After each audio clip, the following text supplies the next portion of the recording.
Exodus chapter 1.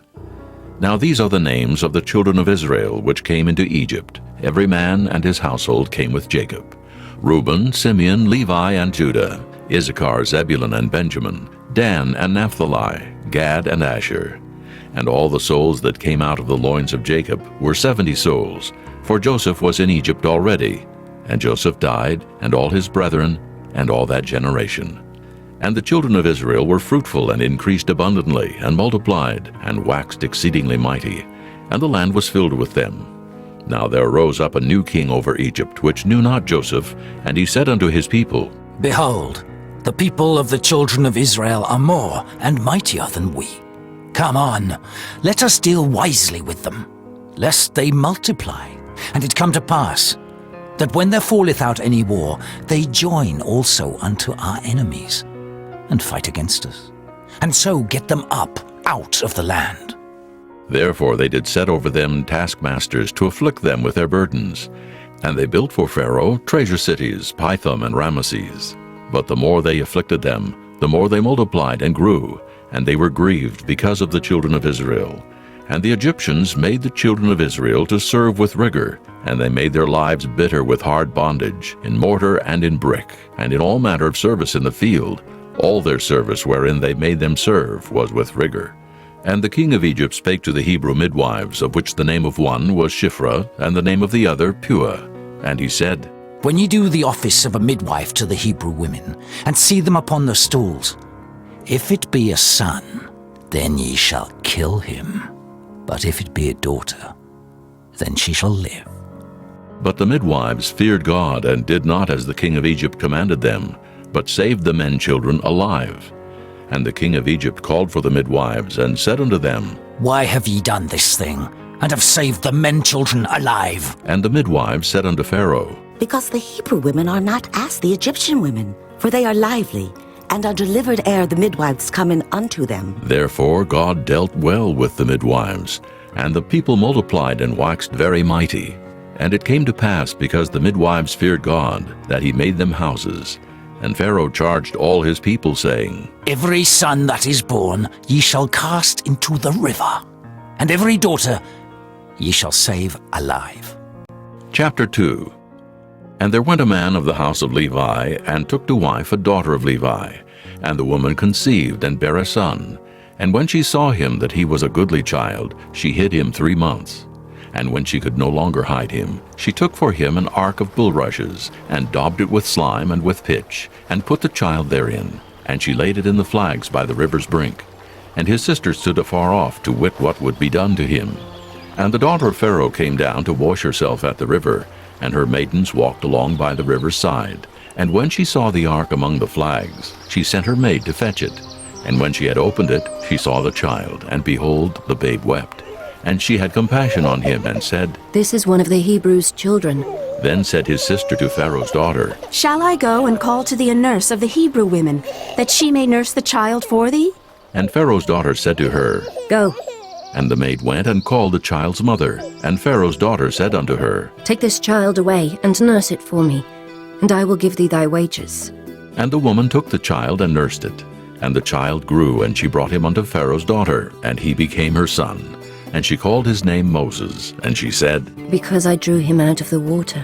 And it came to pass in those days, when Moses was grown, that he went out unto his brethren, and looked on their burdens. And he spied an Egyptian smiting an Hebrew, one of his brethren.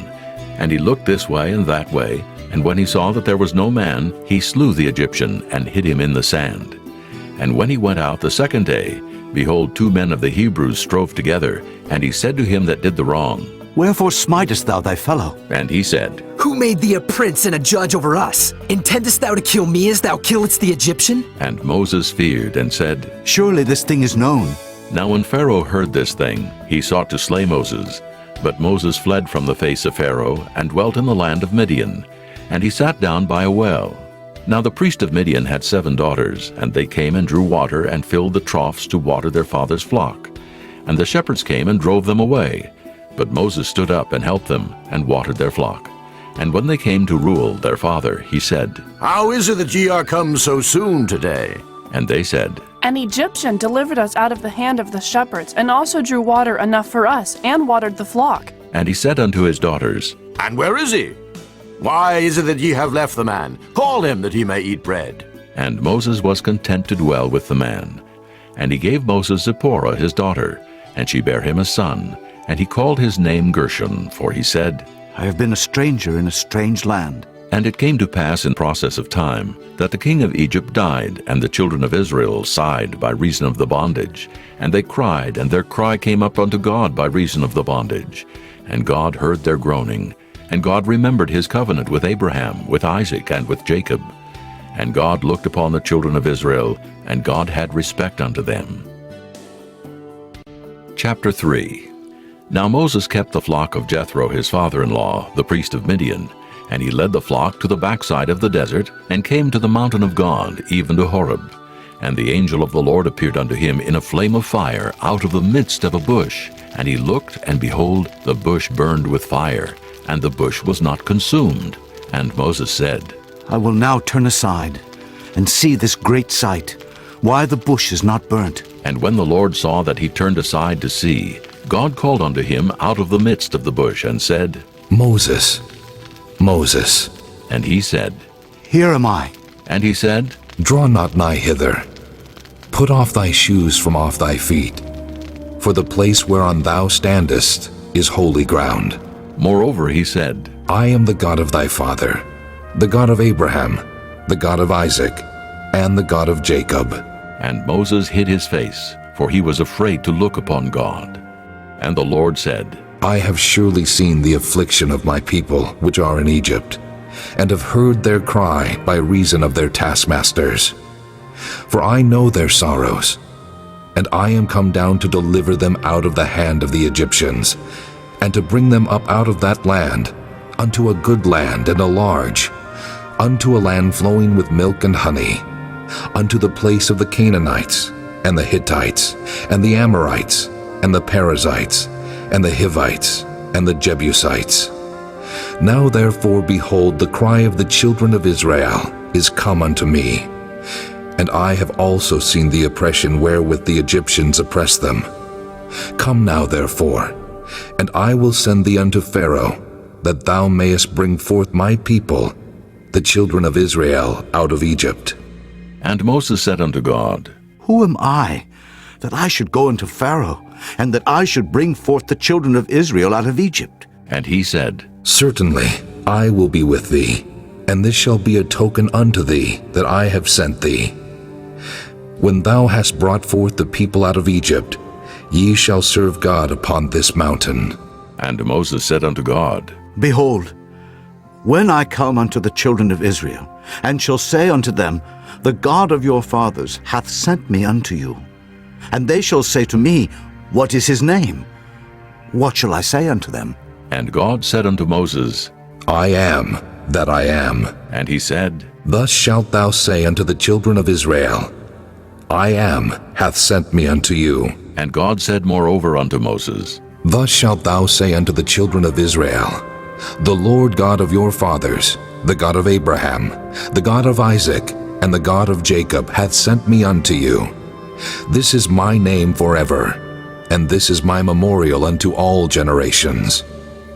Go and gather the elders of Israel together, and say unto them, The Lord God of your fathers, the God of Abraham, of Isaac, and of Jacob, appeared unto me, saying, I have surely visited you, and seen that which is done to you in Egypt.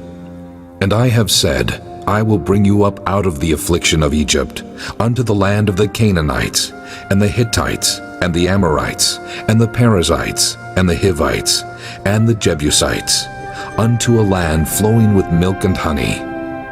And they shall hearken to thy voice, and thou shalt come, thou and the elders of Israel, unto the king of Egypt, and ye shall say unto him, The Lord God of the Hebrews hath met with us, and now let us go. We beseech thee, 3 days' journey into the wilderness, that we may sacrifice to the Lord our God. And I am sure that the king of Egypt will not let you go, no, not by a mighty hand. And I will stretch out my hand and smite Egypt with all my wonders which I will do in the midst thereof. And after that he will let you go. And I will give this people favor in the sight of the Egyptians. And it shall come to pass, that when ye go, ye shall not go empty. But every woman shall borrow of her neighbor, and of her that sojourneth in her house, jewels of silver, and jewels of gold, and raiment. And ye shall put them upon your sons and upon your daughters, and ye shall spoil the Egyptians. Chapter 4. And Moses answered and said, But behold, they will not believe me, nor hearken unto my voice. For they will say, The Lord hath not appeared unto thee. And the Lord said unto him, What is that in thine hand? And he said, A rod. And he said, Cast it on the ground. And he cast it on the ground, and it became a serpent, and Moses fled from before it.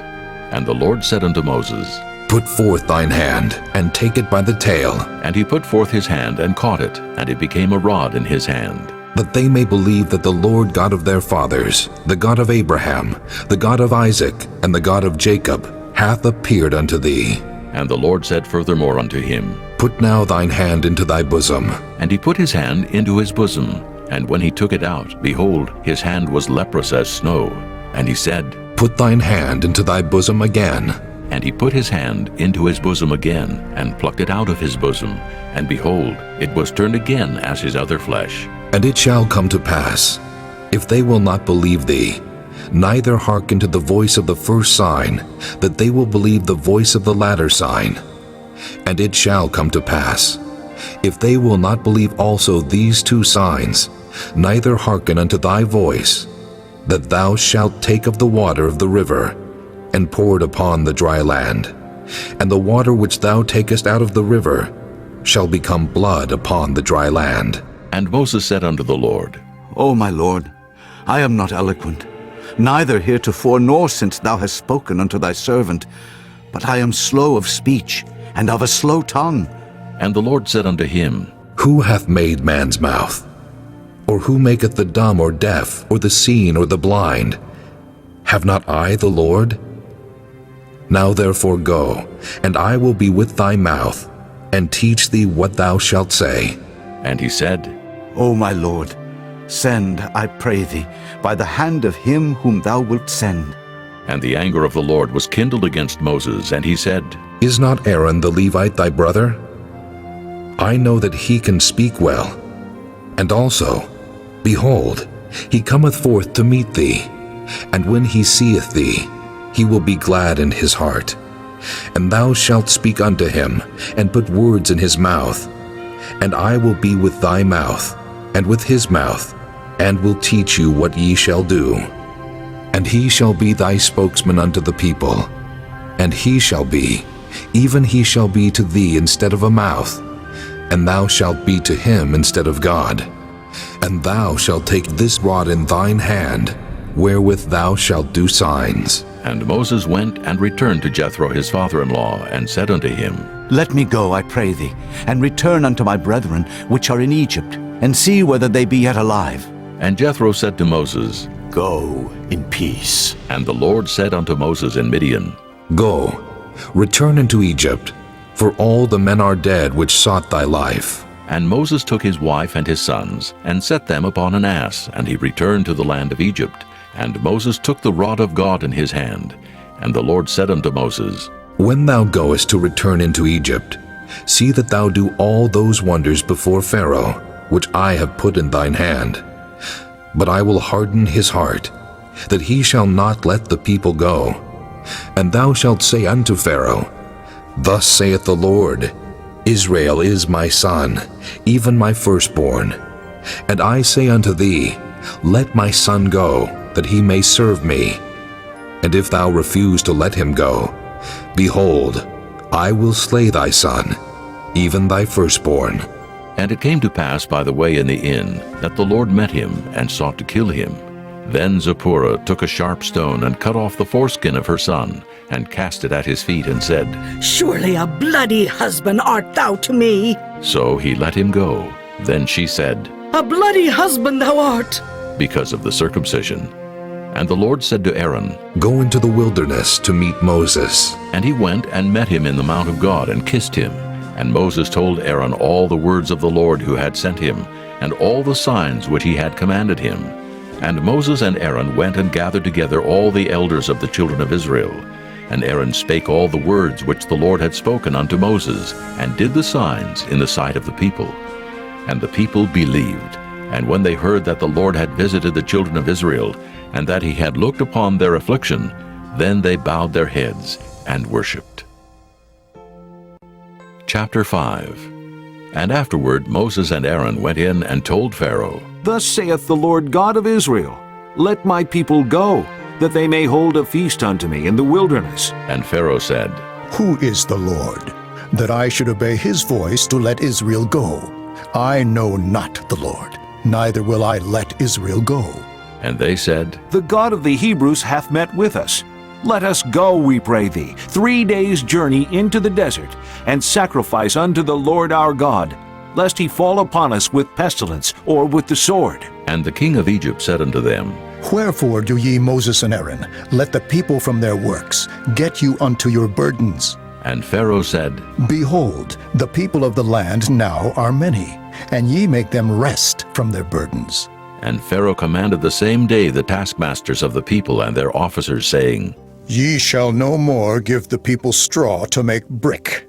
As heretofore, let them go and gather straw for themselves. And the tale of the bricks, which they did make heretofore, ye shall lay upon them. Ye shall not diminish aught thereof, for they be idle. Therefore they cry, saying, Let us go and sacrifice to our God. Let their more work be laid upon the men, that they may labor therein, and let them not regard vain words. And the taskmasters of the people went out, and their officers, and they spake to the people, saying, Thus saith Pharaoh, I will not give you straw.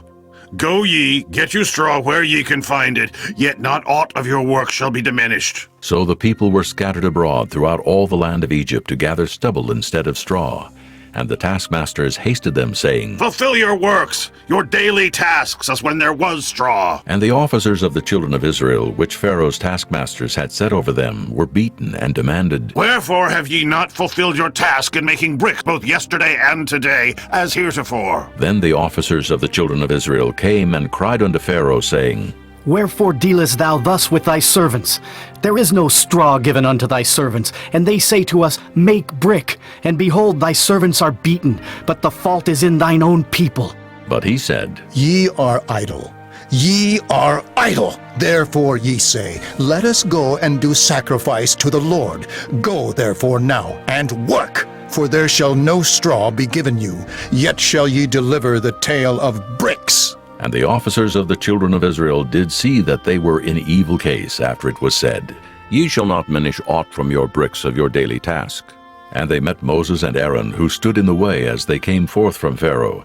And they said unto them, The Lord look upon you and judge, because ye have made our Savior to be abhorred in the eyes of Pharaoh, and in the eyes of his servants to put a sword in their hand to slay us.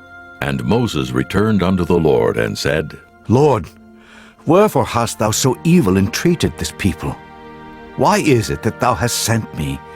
For since I came to Pharaoh to speak in thy name, he hath done evil to this people. Neither hast thou delivered thy people at all. Chapter 6. Then the Lord said unto Moses, Now shalt thou see what I will do to Pharaoh. For with a strong hand shall he let them go, and with a strong hand shall he drive them out of his land.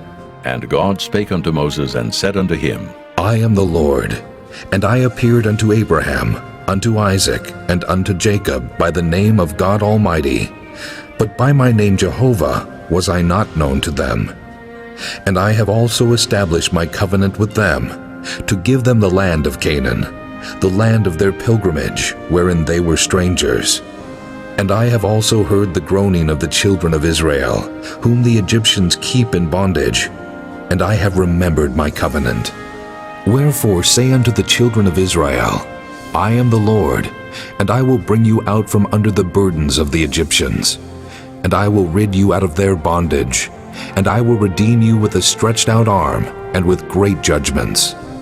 And I will take you to me for a people, and I will be to you a God.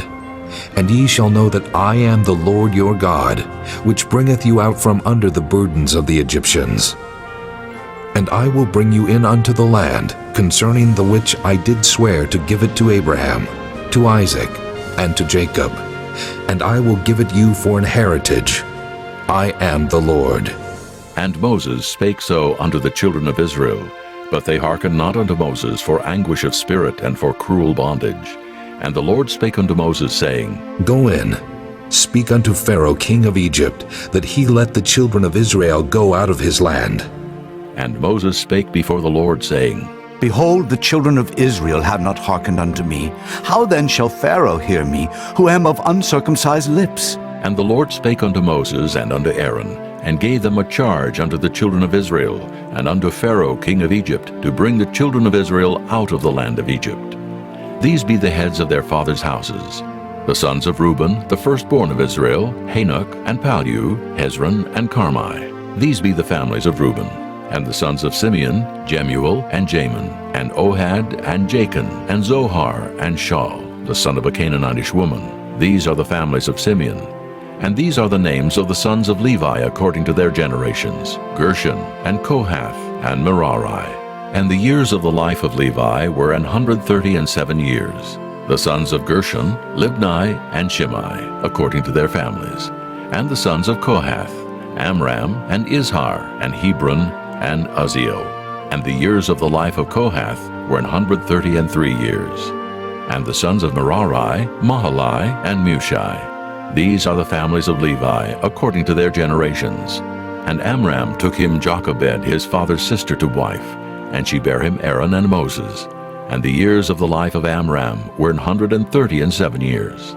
And the sons of Izhar, Korah, and Nephig, and Zichri. And the sons of Uzziel, Mishael, and Elzaphan, and Zithri. And Aaron took him Elisheba, daughter of Aminadab, sister of Naashon, to wife. And she bare him Nadab, and Abihu, Eleazar, and Ithamar. And the sons of Korah, Asir, and Elkanah, and Abiasaph. These are the families of the Korhites. And Eleazar, Aaron's son, took him one of the daughters of Putiel to wife, and she bare him Phinehas. These are the heads of the fathers of the Levites according to their families. These are that Aaron and Moses, to whom the Lord said, Bring out the children of Israel from the land of Egypt, according to their armies.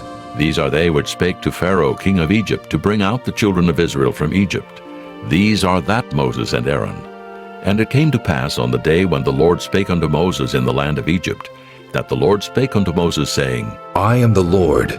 Speak thou unto Pharaoh king of Egypt all that I say unto thee. And Moses said before the Lord, Behold, I am of uncircumcised lips, and how shall Pharaoh hearken unto me? Chapter 7. And the Lord said unto Moses, See, I have made thee a god to Pharaoh, and Aaron thy brother shall be thy prophet. Thou shalt speak all that I command thee, and Aaron thy brother shall speak unto Pharaoh, that he send the children of Israel out of his land. And I will harden Pharaoh's heart, and multiply my signs and my wonders in the land of Egypt. But Pharaoh shall not hearken unto you, that I may lay my hand upon Egypt, and bring forth mine armies, and my people, the children of Israel, out of the land of Egypt by great judgments. And the Egyptians shall know that I am the Lord, when I stretch forth mine hand upon Egypt, and bring out the children of Israel from among them. And Moses and Aaron did as the Lord commanded them, so did they. And Moses was 80 years old, and Aaron 83 years old, when they spake unto Pharaoh. And the Lord spake unto Moses and unto Aaron, saying, When Pharaoh shall speak unto you, saying, Show a miracle for you, then thou shalt say unto Aaron, Take thy rod, and cast it before Pharaoh, and it shall become a serpent. And Moses and Aaron went in unto Pharaoh, and they did so as the Lord had commanded. And Aaron cast down his rod before Pharaoh, and before his servants, and it became a serpent. Then Pharaoh also called the wise men and the sorcerers. Now the magicians of Egypt, they also did in like manner with their enchantments. For they cast down every man his rod, and they became serpents. But Aaron's rod swallowed up their rods. And he hardened Pharaoh's heart, that he hearkened not unto them, as the Lord had said. And the Lord said unto Moses, Pharaoh's heart is hardened, he refuseth to let the people go. Get thee unto Pharaoh in the morning. Lo, he goeth out unto the water. And thou shalt stand by the river's brink against Hecom. And the rod which was turned to a serpent shalt thou take in thine hand. And thou shalt say unto him, The Lord God of the Hebrews hath sent me unto thee, saying, Let my people go, that they may serve me in the wilderness. And behold, hitherto thou wouldest not hear. Thus saith the Lord, In this thou shalt know that I am the Lord. Behold, I will smite with the rod that is in mine hand upon the waters which are in the river, and they shall be turned to blood. And the fish that is in the river shall die, and the river shall stink, and the Egyptians shall loathe to drink of the water of the river. And the Lord spake unto Moses, Say unto Aaron, Take thy rod, and stretch out thine hand upon the waters of Egypt, upon their streams, upon their rivers, and upon their ponds, and upon all their pools of water, that they may become blood, and that there may be blood throughout all the land of Egypt, both in vessels of wood and in vessels of stone. And Moses and Aaron did so as the Lord commanded. And he lifted up the rod, and smote the waters that were in the river in the sight of Pharaoh, and in the sight of his servants. And all the waters that were in the river were turned to blood, and the fish that was in the river died. And the river stank, and the Egyptians could not drink of the water of the river, and there was blood throughout all the land of Egypt. And the magicians of Egypt did so with their enchantments, and Pharaoh's heart was hardened, neither did he hearken unto them as the Lord had said. And Pharaoh turned and went into his house, neither did he set his heart to this also. And all the Egyptians digged round about the river for water to drink, for they could not drink of the water of the river. And 7 days were fulfilled after that the Lord had smitten the river. Chapter 8. And the Lord spake unto Moses, Go unto Pharaoh, and say unto him, Thus saith the Lord, Let my people go, that they may serve me. And if thou refuse to let them go, behold, I will smite all thy borders with frogs, and the river shall bring forth frogs abundantly, which shall go up and come into thine house, and into thy bedchamber, and upon thy bed, and into the house of thy servants, and upon thy people, and into thine ovens, and into thy kneading troughs. And the frogs shall come up both on thee, and upon thy people, and upon all thy servants.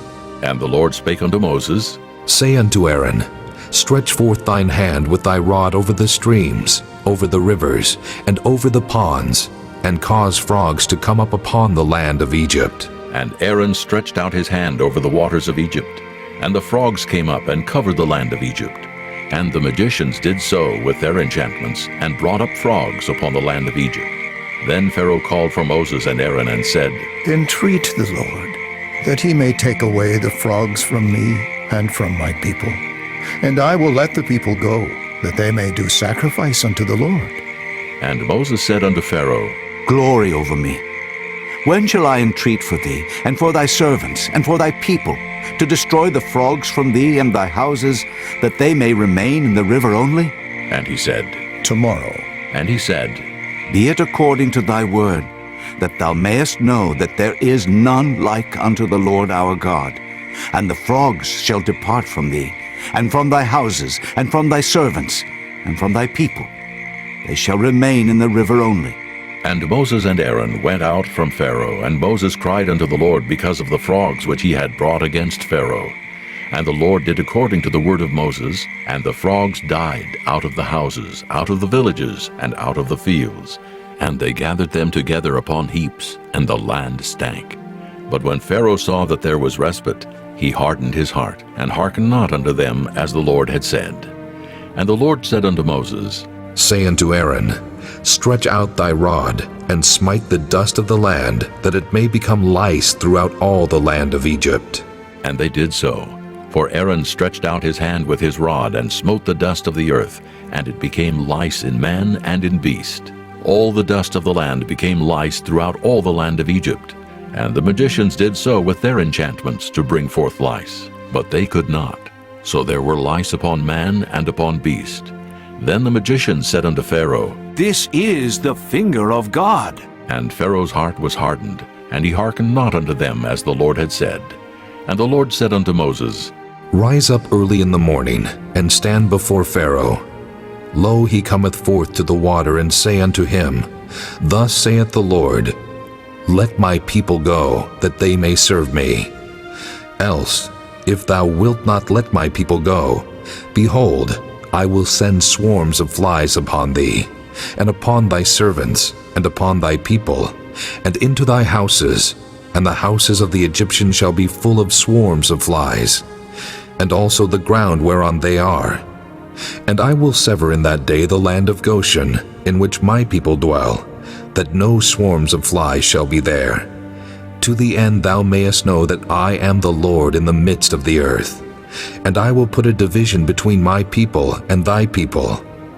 Tomorrow shall this sign be. And the Lord did so. And there came a grievous swarm of flies into the house of Pharaoh, and into his servants' houses, and into all the land of Egypt. The land was corrupted by reason of the swarm of flies. And Pharaoh called for Moses and for Aaron, and said, Go ye, sacrifice to your God in the land. And Moses said, It is not meet so to do. For we shall sacrifice the abomination of the Egyptians to the Lord our God.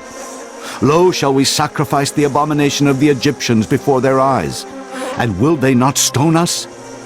We will go 3 days' journey into the wilderness, and sacrifice to the Lord our God, as he shall command us. And Pharaoh said, I will let you go, that ye may sacrifice to the Lord your God in the wilderness.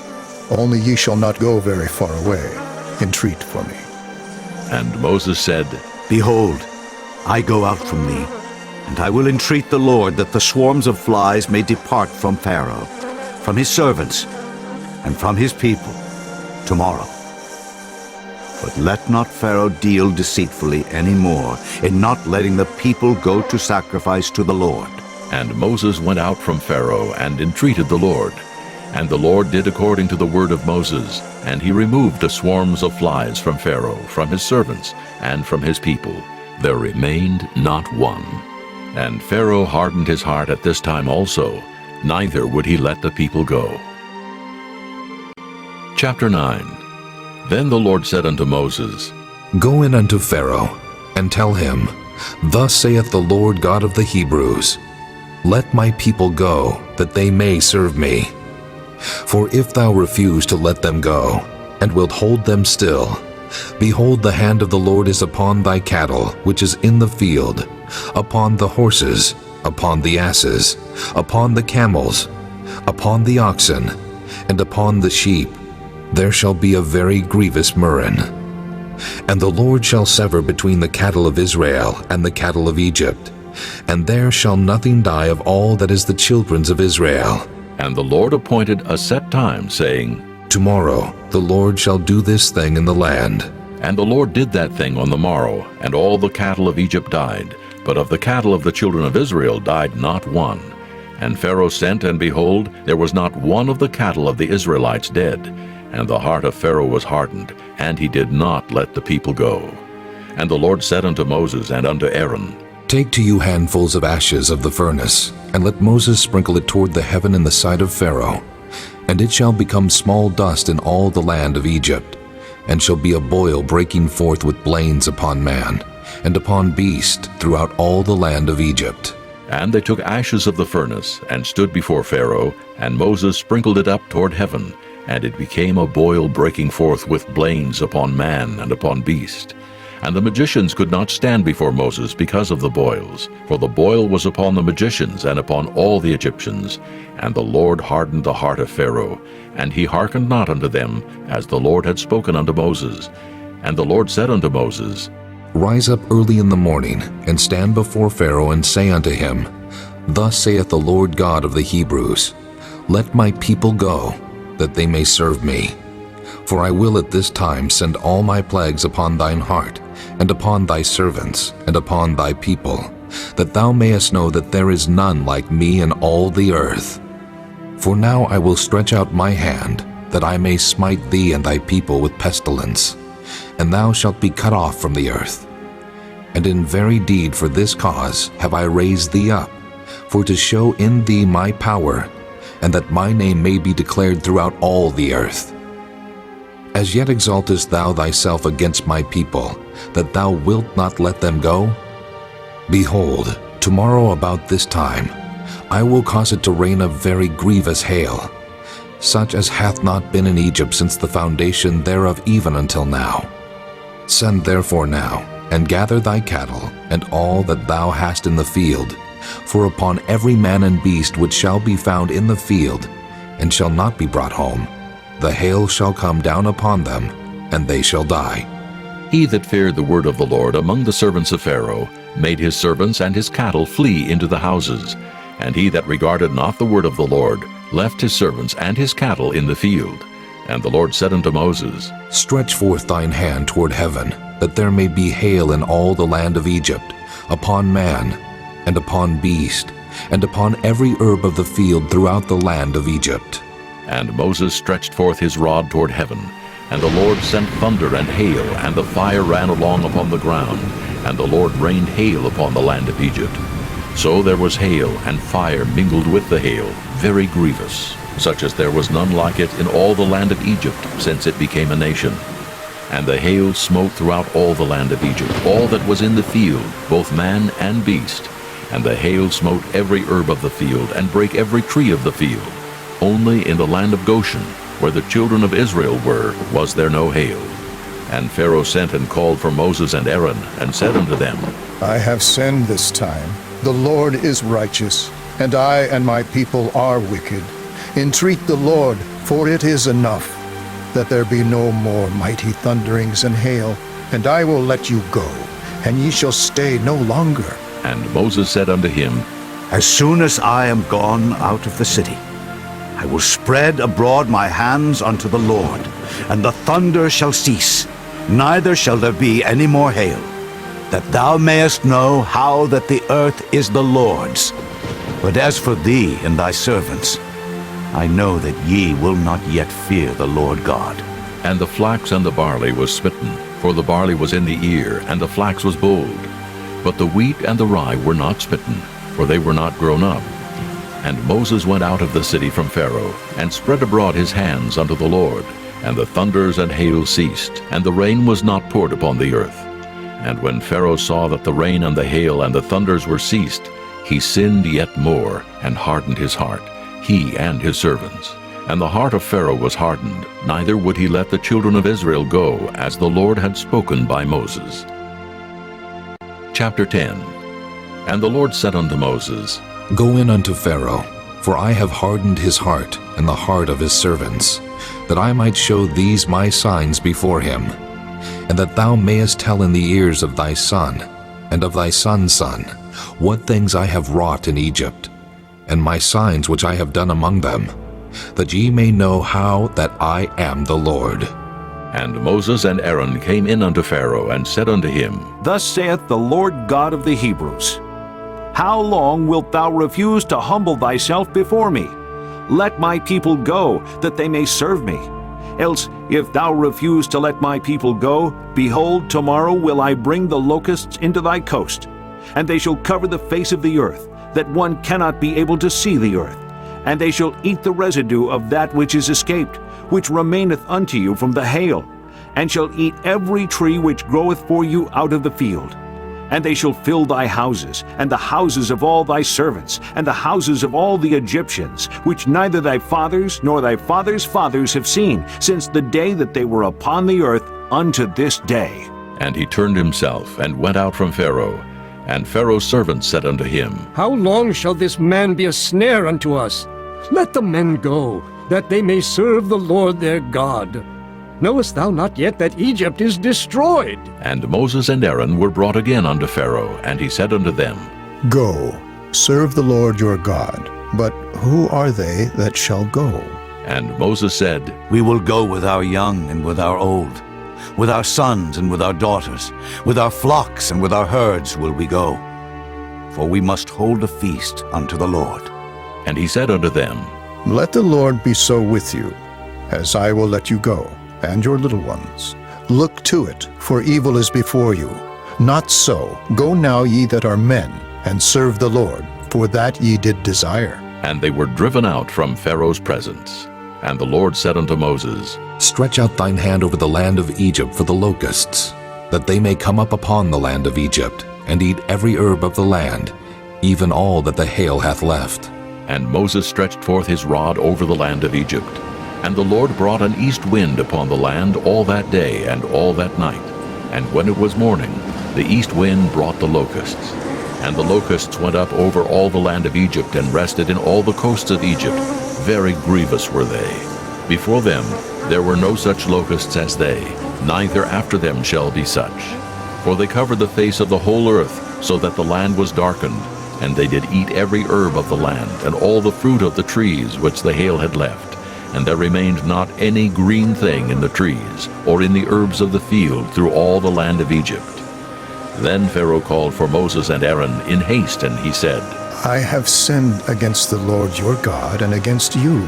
Now therefore forgive, I pray thee, my sin only this once, and entreat the Lord your God that he may take away from me this death only. And he went out from Pharaoh and entreated the Lord. And the Lord turned a mighty strong west wind, which took away the locusts and cast them into the Red Sea. There remained not one locust in all the coasts of Egypt. But the Lord hardened Pharaoh's heart, so that he would not let the children of Israel go. And the Lord said unto Moses, Stretch out thine hand toward heaven, that there may be darkness over the land of Egypt, even darkness which may be felt. And Moses stretched forth his hand toward heaven, and there was a thick darkness in all the land of Egypt 3 days. They saw not one another, neither rose any from his place for 3 days, but all the children of Israel had light in their dwellings. And Pharaoh called unto Moses and said, Go ye, serve the Lord. Only let your flocks and your herds be stayed.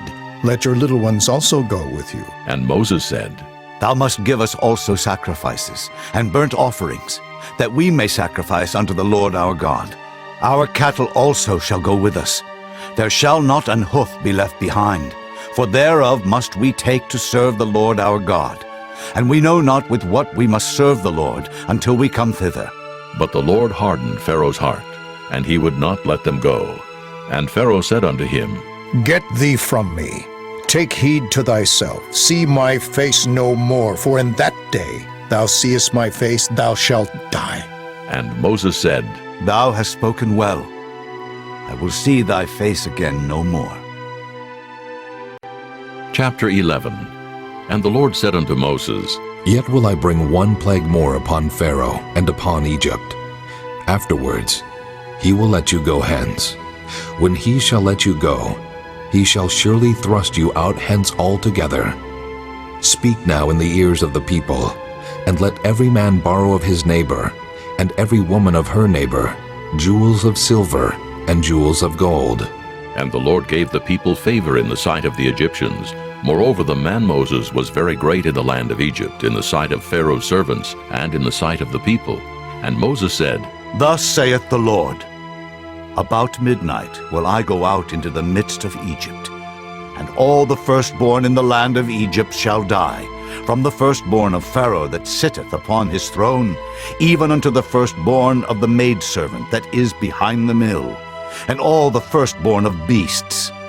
And there shall be a great cry throughout all the land of Egypt, such as there was none like it, nor shall be like it any more. But against any of the children of Israel shall not a dog move his tongue, against man or beast, that ye may know how that the Lord doth put a difference between the Egyptians and Israel. And all these thy servants shall come down unto me, and bow down themselves unto me, saying, Get thee out, and all the people that follow thee. And after that I will go out. And he went out from Pharaoh in a great anger.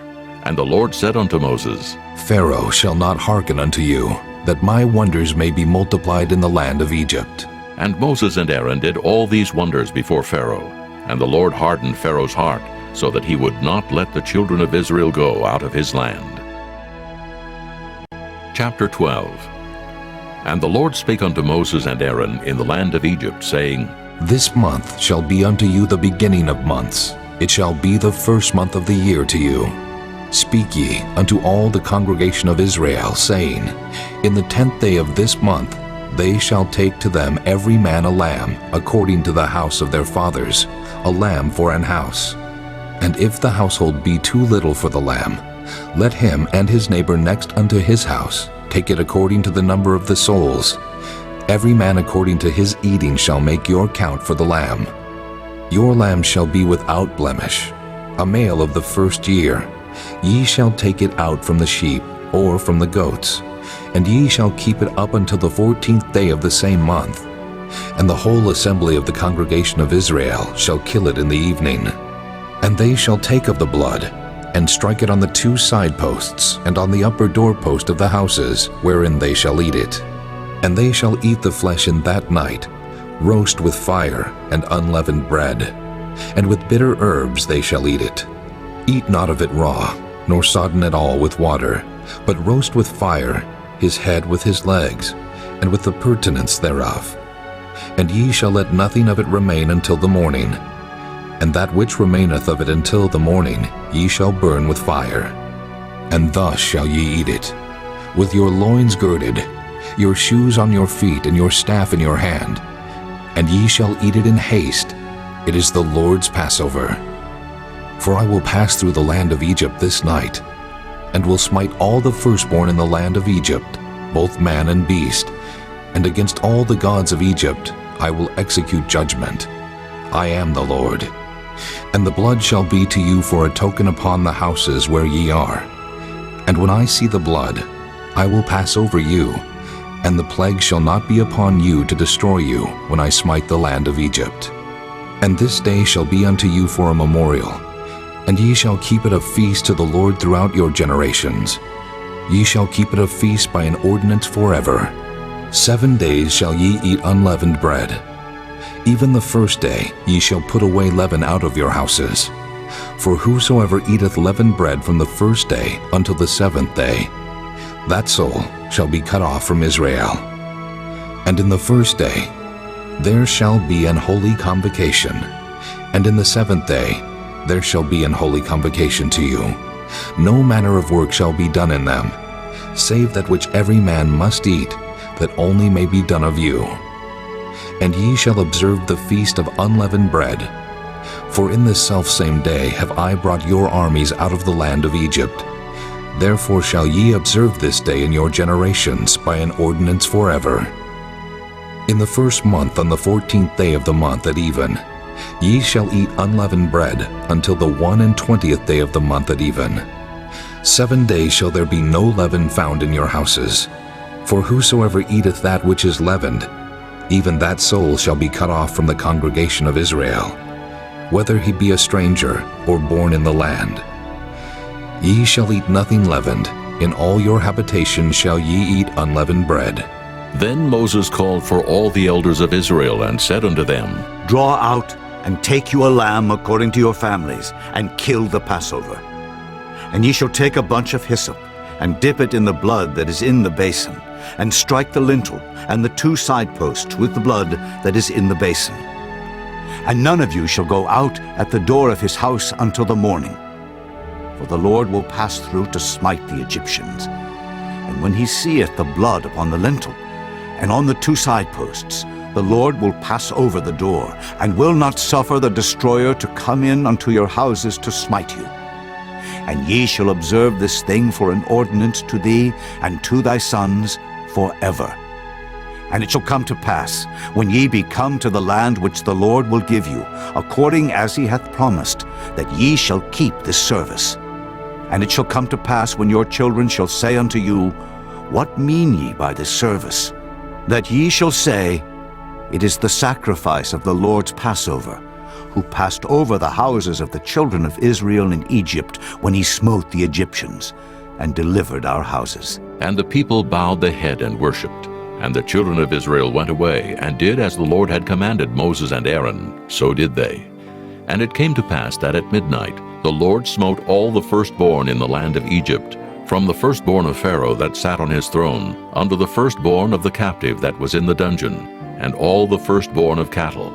And Pharaoh rose up in the night, he and all his servants, and all the Egyptians, and there was a great cry in Egypt, for there was not a house where there was not one dead. And he called for Moses and Aaron by night and said, Rise up and get you forth from among my people, both ye and the children of Israel, and go, serve the Lord as ye have said. Also take your flocks and your herds, as ye have said, and be gone, and bless me also. And the Egyptians were urgent upon the people that they might send them out of the land in haste, for they said, We be all dead men. And the people took their dough before it was leavened, their kneading troughs being bound up in their clothes upon their shoulders. And the children of Israel did according to the word of Moses, and they borrowed of the Egyptians jewels of silver and jewels of gold and raiment. And the Lord gave the people favor in the sight of the Egyptians, so that they lent unto them such things as they required, and they spoiled the Egyptians. And the children of Israel journeyed from Ramesses to Succoth, about 600,000 on foot that were men, beside children. And a mixed multitude went up also with them, and flocks and herds, even very much cattle. And they baked unleavened cakes of the dough which they brought forth out of Egypt, for it was not leavened, because they were thrust out of Egypt, and could not tarry, neither had they prepared for themselves any victual.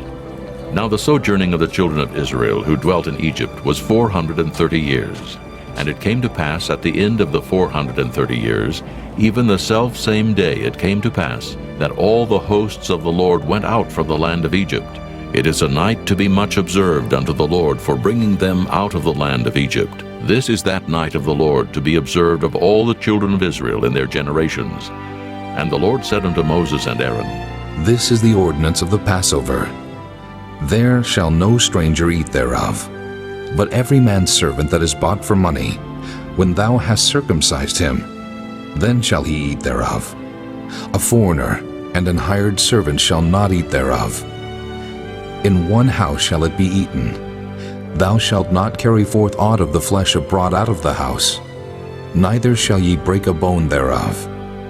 All the congregation of Israel shall keep it. And when a stranger shall sojourn with thee, and will keep the Passover to the Lord, let all his males be circumcised, and then let him come near and keep it. And he shall be as one that is born in the land, for no uncircumcised person shall eat thereof. One law shall be to him that is homeborn, and unto the stranger that sojourneth among you. Thus did all the children of Israel, as the Lord commanded Moses and Aaron, so did they. And it came to pass the selfsame day that the Lord did bring the children of Israel out of the land of Egypt by their armies. Chapter 13. And the Lord spake unto Moses, saying, Sanctify unto me all the firstborn. Whatsoever openeth the womb among the children of Israel, both of man and of beast, it is mine. And Moses said unto the people, Remember this day, in which ye came out from Egypt, out of the house of bondage. For by strength of hand the Lord brought you out from this place. There shall no leavened bread be eaten. This day came ye out in the month Abib. And it shall be, when the Lord shall bring thee into the land of the Canaanites, and the Hittites, and the Amorites, and the Hivites, and the Jebusites, which he sware unto thy fathers to give thee, a land flowing with milk and honey, that thou shalt keep this service in this month. 7 days thou shalt eat unleavened bread, and in the 7th day shall be a feast to the Lord. Unleavened bread shall be eaten 7 days, and there shall no leavened bread be seen with thee. Neither shall there be leaven seen with thee in all thy quarters. And thou shalt show thy son in that day, saying, This is done because of that which the Lord did unto me when I came forth out of Egypt. And it shall be for a sign unto thee upon thine hand, and for a memorial between thine eyes, that the Lord's law may be in thy mouth. For with a strong hand hath the Lord brought thee out of Egypt. Thou shalt therefore keep this ordinance in his season from year to year. And it shall be, when the Lord shall bring thee into the land of the Canaanites, as he sware unto thee and to thy fathers, and shall give it thee, that thou shalt set apart unto the Lord all that openeth the matrix, and every firstling that cometh of a beast which thou hast, the males shall be the Lord's. And every firstling of an ass thou shalt redeem with a lamb. And if thou wilt not redeem it, then thou shalt break his neck. And all the firstborn of man among thy children shalt thou redeem. And it shall be when thy son asketh thee in time to come, saying, What is this? That thou shalt say unto him, By strength of hand the Lord brought us out from Egypt, from the house of bondage. And it came to pass, when Pharaoh would hardly let us go, that the Lord slew all the firstborn in the land of Egypt, both the firstborn of man and the firstborn of beast. Therefore I sacrifice to the Lord all that openeth the matrix, being males, but all the firstborn of my children I redeem. And it shall be for a token upon thine hand, and for frontlets between thine eyes, for by strength of hand the Lord brought us forth out of Egypt. And it came to pass, when Pharaoh had let the people go, that God led them not through the way of the land of the Philistines, although that was near. For God said, Lest peradventure the people repent when they see war, and they return to Egypt. But God led the people about through the way of the wilderness of the Red Sea. And the children of Israel went up harnessed out of the land of Egypt. And Moses took the bones of Joseph with him, for he had straitly sworn the children of Israel, saying, God will surely visit you, and ye shall carry up my bones away hence with you. And they took their journey from Succoth, and encamped in Etham in the edge of the wilderness. And the Lord went before them by day in a pillar of cloud to lead them the way, and by night in a pillar of fire to give them light, to go by day and night. He took not away the pillar of the cloud by day, nor the pillar of fire by night from before the people. Chapter 14. And the Lord spake unto Moses, saying, Speak unto the children of Israel, that they turn and encamp before Pi-hahiroth, between Migdol and the sea, over against Baal-zephon. Before it shall ye encamp by the sea. For Pharaoh will say of the children of Israel, They are entangled in the land, the wilderness hath shut them in. And I will harden Pharaoh's heart, that he shall follow after them. And I will be honored upon Pharaoh, and upon all his host, that the Egyptians may know that I am the Lord. And they did so. And it was told the king of Egypt that the people fled, and the heart of Pharaoh and of his servants was turned against the people, and they said, Why have we done this, that we have let Israel go from serving us? And he made ready his chariot, and took his people with him. And he took 600 chosen chariots, and all the chariots of Egypt, and captains over every one of them. And the Lord hardened the heart of Pharaoh, king of Egypt, and he pursued after the children of Israel. And the children of Israel went out with an high hand. But the Egyptians pursued after them, all the horses and chariots of Pharaoh, and his horsemen, and his army, and overtook them encamping by the sea beside Pi-hahiroth, before Baal-zephon. And when Pharaoh drew nigh, the children of Israel lifted up their eyes, and behold, the Egyptians marched after them, and they were sore afraid. And the children of Israel cried out unto the Lord, and they said unto Moses, Because there were no graves in Egypt hast thou taken us away to die in the wilderness? Wherefore hast thou dealt thus with us to carry us forth out of Egypt? Is not this the word that we did tell thee in Egypt, saying, Let us alone, that we may serve the Egyptians? For it had been better for us to serve the Egyptians than that we should die in the wilderness. And Moses said unto the people, Fear ye not. Stand still and see the salvation of the Lord, which he will show to you today. For the Egyptians, whom ye have seen today, ye shall see them again no more forever. The Lord shall fight for you, and ye shall hold your peace. And the Lord said unto Moses, Wherefore criest thou unto me? Speak unto the children of Israel, that they go forward. But lift thou up thy rod, and stretch out thine hand over the sea, and divide it. And the children of Israel shall go on dry ground through the midst of the sea. And I, behold, I will harden the hearts of the Egyptians, and they shall follow them. And I will get me honor upon Pharaoh, and upon all his host, upon his chariots, and upon his horsemen. And the Egyptians shall know that I am the Lord, when I have gotten me honor upon Pharaoh, upon his chariots, and upon his horsemen. And the angel of God, which went before the camp of Israel, removed and went behind them. And the pillar of the cloud went from before their face, and stood behind them. And it came between the camp of the Egyptians and the camp of Israel, and it was a cloud and darkness to them, but it gave light by night to these, so that the one came not near the other all the night. And Moses stretched out his hand over the sea, and the Lord caused the sea to go back by a strong east wind all that night, and made the sea dry land, and the waters were divided. And the children of Israel went into the midst of the sea upon the dry ground, and the waters were a wall unto them on their right hand and on their left. And the Egyptians pursued, and went in after them to the midst of the sea, even all Pharaoh's horses, his chariots, and his horsemen. And it came to pass that in the morning watch the Lord looked unto the host of the Egyptians through the pillar of fire and of the cloud, and troubled the host of the Egyptians, and took off their chariot wheels, that they drave them heavily, so that the Egyptians said, Let us flee from the face of Israel, for the Lord fighteth for them against the Egyptians. And the Lord said unto Moses, Stretch out thine hand over the sea, that the waters may come again upon the Egyptians, upon their chariots, and upon their horsemen. And Moses stretched forth his hand over the sea, and the sea returned to his strength when the morning appeared. And the Egyptians fled against it, and the Lord overthrew the Egyptians in the midst of the sea. And the waters returned, and covered the chariots and the horsemen, and all the host of Pharaoh that came into the sea after them. There remained not so much as one of them.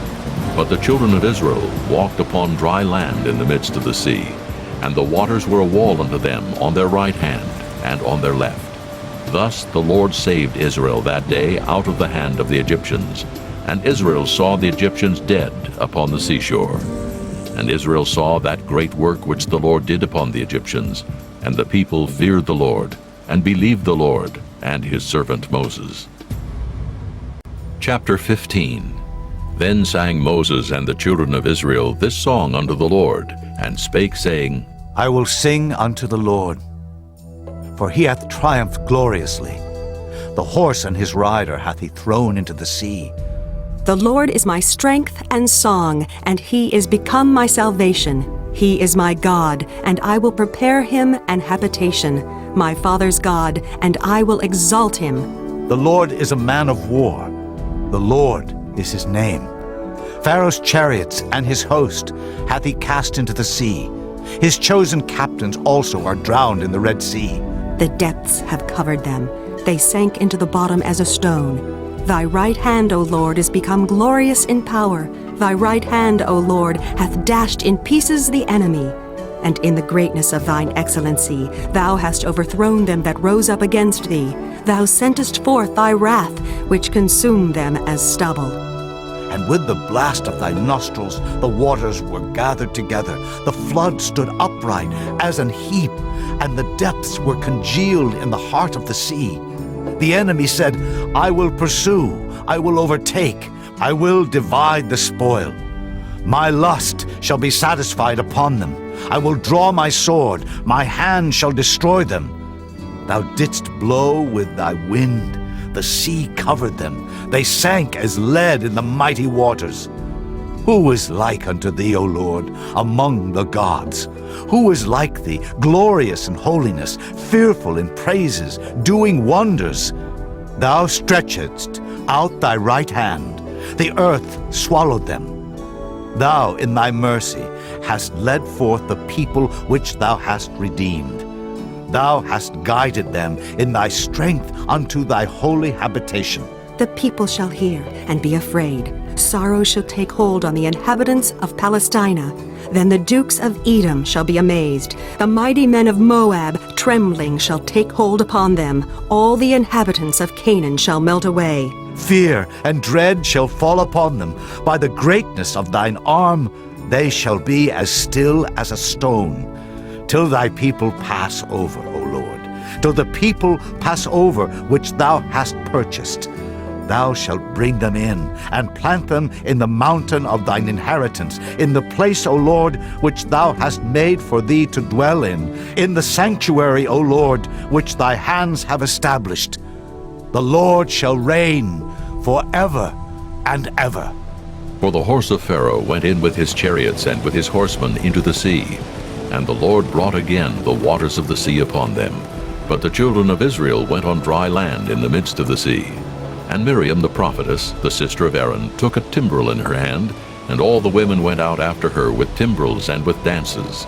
And Miriam answered them, Sing ye to the Lord, for he hath triumphed gloriously. The horse and his rider hath he thrown into the sea. So Moses brought Israel from the Red Sea, and they went out into the wilderness of Shur. And they went 3 days in the wilderness and found no water. And when they came to Marah, they could not drink of the waters of Marah, for they were bitter. Therefore the name of it was called Marah. And the people murmured against Moses, saying, What shall we drink? And he cried unto the Lord. And the Lord showed him a tree, which when he had cast into the waters were made sweet. There he made for them a statute and an ordinance, and there he proved them, and said, If thou wilt diligently hearken to the voice of the Lord thy God, and wilt do that which is right in his sight, and wilt give ear to his commandments, and keep all his statutes, I will put none of these diseases upon thee, which I have brought upon the Egyptians. For I am the Lord that healeth thee. And they came to Elim, where were 12 wells of water, and 70 palm trees, and they encamped there by the waters. Chapter 16. And they took their journey from Elim, and all the congregation of the children of Israel came unto the wilderness of Sin, which is between Elim and Sinai, on the 15th day of the 2nd month, after their departing out of the land of Egypt. And the whole congregation of the children of Israel murmured against Moses and Aaron in the wilderness. And the children of Israel said unto them, Would to God we had died by the hand of the Lord in the land of Egypt, when we sat by the flesh pots, and when we did eat bread to the full. For ye have brought us forth into this wilderness, to kill this whole assembly with hunger. Then said the Lord unto Moses, Behold, I will rain bread from heaven for you. And the people shall go out and gather a certain rate every day, that I may prove them whether they will walk in my law or no. And it shall come to pass, that on the 6th day they shall prepare that which they bring in, and it shall be twice as much as they gather daily. And Moses and Aaron said unto all the children of Israel, At even, then ye shall know that the Lord hath brought you out from the land of Egypt. And in the morning, then ye shall see the glory of the Lord, for that he heareth your murmurings against the Lord. And what are we, that ye murmur against us? And Moses said, This shall be, when the Lord shall give you in the evening flesh to eat, and in the morning bread to the full, for that the Lord heareth your murmurings, which ye murmur against him. And what are we? Your murmurings are not against us, but against the Lord. And Moses spake unto Aaron, Say unto all the congregation of the children of Israel, Come near before the Lord, for he hath heard your murmurings. And it came to pass, as Aaron spake unto the whole congregation of the children of Israel, that they looked toward the wilderness, and behold, the glory of the Lord appeared in the cloud. And the Lord spake unto Moses, saying, I have heard the murmurings of the children of Israel. Speak unto them, saying, At even ye shall eat flesh, and in the morning ye shall be filled with bread, and ye shall know that I am the Lord your God. And it came to pass that at even the quails came up and covered the camp, and in the morning the dew lay round about the host. And when the dew that lay was gone up, behold, upon the face of the wilderness there lay a small round thing, as small as the hoarfrost on the ground. And when the children of Israel saw it, they said one to another, It is manna. For they wist not what it was. And Moses said unto them, This is the bread which the Lord hath given you to eat. This is the thing which the Lord hath commanded. Gather of it every man according to his eating, an omer for every man according to the number of your persons. Take ye every man for them which are in his tents. And the children of Israel did so, and gathered some more, some less. And when they did meet it with an omer, he that gathered much had nothing over, and he that gathered little had no lack. They gathered every man according to his eating. And Moses said, Let no man leave of it till the morning. Notwithstanding, they hearkened not unto Moses, but some of them left of it until the morning, and it bred worms, and stank. And Moses was wroth with them. And they gathered it every morning, every man according to his eating, and when the sun waxed hot, it melted. And it came to pass that on the 6th day they gathered twice as much bread, 2 omers for 1 man. And all the rulers of the congregation came and told Moses, and he said unto them, This is that which the Lord hath said. Tomorrow is the rest of the holy Sabbath unto the Lord. Bake that which ye will bake today, and seethe that ye will seethe, and that which remaineth over lay up for you to be kept until the morning. And they laid it up till the morning, as Moses bade. And it did not stink, neither was there any worm therein. And Moses said, Eat that today, for today is a Sabbath unto the Lord. Today ye shall not find it in the field. 6 days ye shall gather it, but on the 7th day, which is the Sabbath, in it there shall be none. And it came to pass that there went out some of the people on the 7th day for to gather, and they found none. And the Lord said unto Moses, How long refuse ye to keep my commandments and my laws? See, for that the Lord hath given you the Sabbath. Therefore he giveth you on the 6th day the bread of 2 days. Abide ye every man in his place. Let no man go out of his place on the 7th day. So the people rested on the 7th day. And the house of Israel called the name thereof manna, and it was like coriander seed, white, and the taste of it was like wafers made with honey. And Moses said, This is the thing which the Lord commandeth. Fill an omer of it, to be kept for your generations, that they may see the bread wherewith I have fed you in the wilderness, when I brought you forth from the land of Egypt. And Moses said unto Aaron, Take a pot and put an omer full of manna therein, and lay it up before the Lord, to be kept for your generations. As the Lord commanded Moses, so Aaron laid it up before the testimony to be kept. And the children of Israel did eat manna 40 years, until they came to a land inhabited. They did eat manna until they came unto the borders of the land of Canaan. Now an omer is the 10th part of an ephah.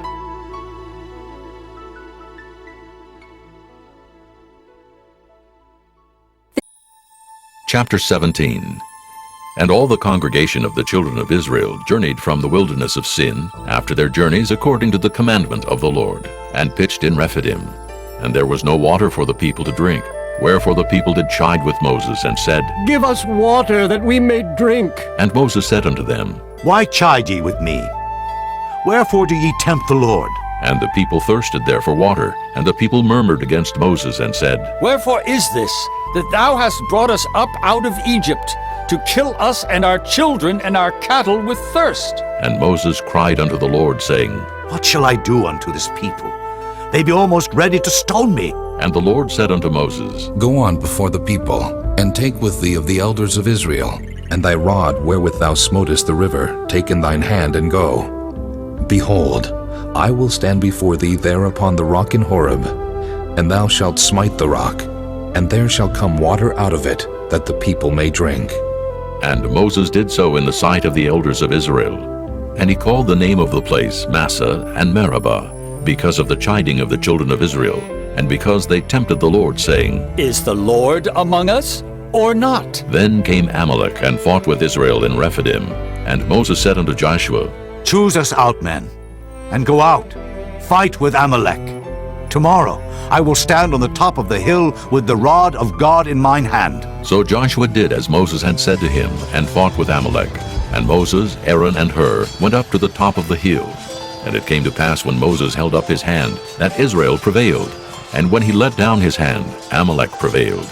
But Moses' hands were heavy, and they took a stone and put it under him, and he sat thereon. And Aaron and Hur stayed up his hands, the one on the one side, and the other on the other side. And his hands were steady until the going down of the sun. And Joshua discomfited Amalek and his people with the edge of the sword.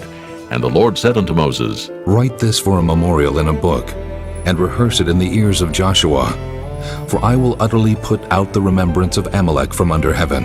And Moses built an altar, and called the name of it Jehovah Nissi. For he said, Because the Lord hath sworn that the Lord will have war with Amalek from generation to generation.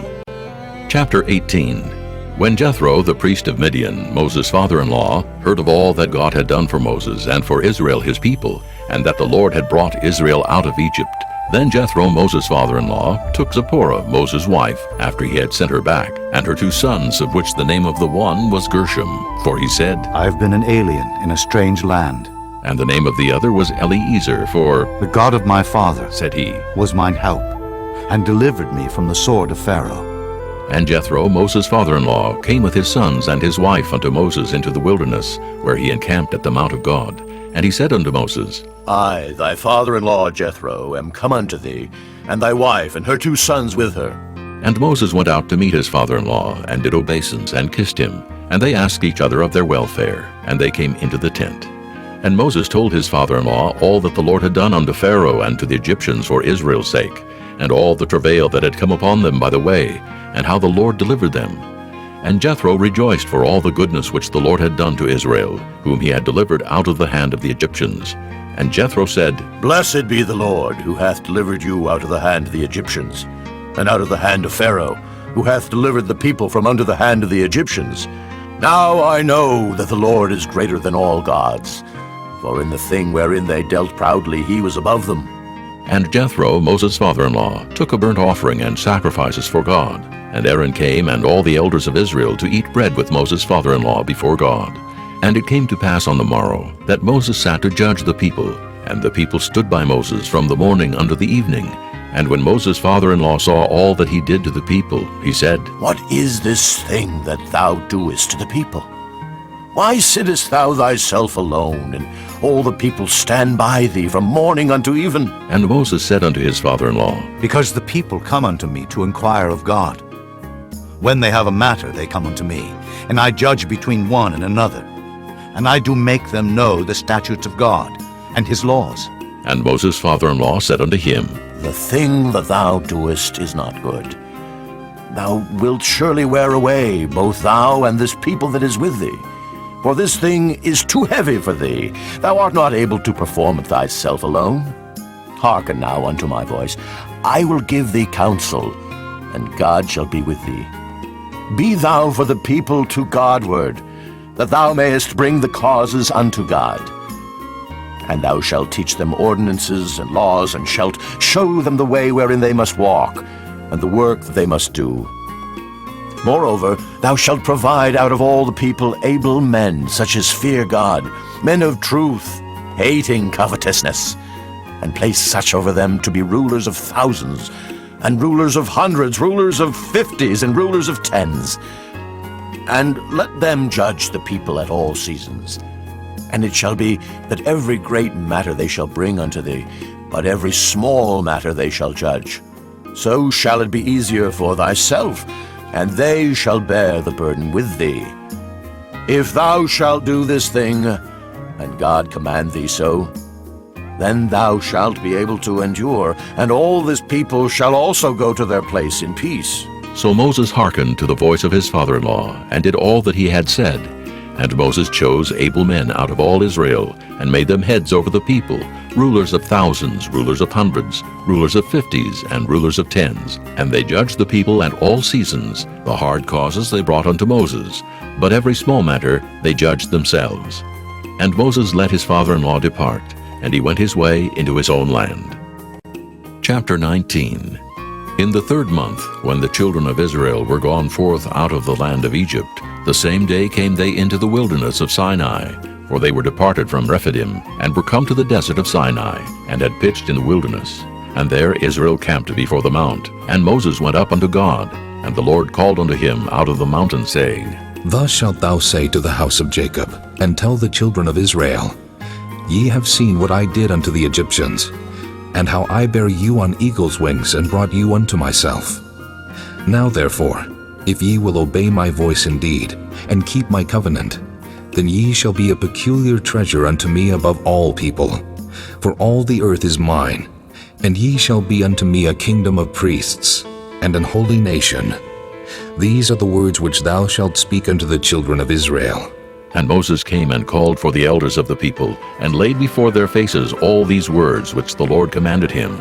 And all the people answered together and said, All that the Lord hath spoken we will do. And Moses returned the words of the people unto the Lord. And the Lord said unto Moses, Lo, I come unto thee in a thick cloud, that the people may hear when I speak with thee, and believe thee forever. And Moses told the words of the people unto the Lord. And the Lord said unto Moses, Go unto the people, and sanctify them today and tomorrow, and let them wash their clothes, and be ready against the third day. For the third day the Lord will come down in the sight of all the people upon Mount Sinai. And thou shalt set bounds unto the people round about, saying, Take heed to yourselves, that ye go not up into the mount, or touch the border of it. Whosoever toucheth the mount shall be surely put to death. There shall not an hand touch it, but he shall surely be stoned or shot through. Whether it be beast or man, it shall not live. When the trumpet soundeth long, they shall come up to the mount. And Moses went down from the mount unto the people, and sanctified the people, and they washed their clothes. And he said unto the people, Be ready against the third day. Come not at your wives. And it came to pass on the third day in the morning, that there were thunders and lightnings, and a thick cloud upon the mount, and the voice of the trumpet exceeding loud, so that all the people that was in the camp trembled. And Moses brought forth the people out of the camp to meet with God, and they stood at the nether part of the mount. And Mount Sinai was altogether on a smoke, because the Lord descended upon it in fire, and the smoke thereof ascended as the smoke of a furnace, and the whole mount quaked greatly. And when the voice of the trumpet sounded long and waxed louder and louder, Moses spake, and God answered him by a voice. And the Lord came down upon Mount Sinai, on the top of the mount, and the Lord called Moses up to the top of the mount. And Moses went up, and the Lord said unto Moses, Go down, charge the people lest they break through unto the Lord to gaze, and many of them perish. And let the priests also, which come near to the Lord, sanctify themselves, lest the Lord break forth upon them. And Moses said unto the Lord, The people cannot come up to Mount Sinai, for thou chargest us, saying, Set bounds about the mount, and sanctify it. And the Lord said unto him, Away, get thee down, and thou shalt come up, thou and Aaron with thee. But let not the priests and the people break through to come up unto the Lord, lest he break forth upon them. So Moses went down unto the people, and spake unto them. Chapter 20. And God spake all these words, saying, I am the Lord thy God, which have brought thee out of the land of Egypt, out of the house of bondage. Thou shalt have no other gods before me. Thou shalt not make unto thee any graven image, or any likeness of anything that is in heaven above, or that is in the earth beneath, or that is in the water under the earth. Thou shalt not bow down thyself to them, nor serve them.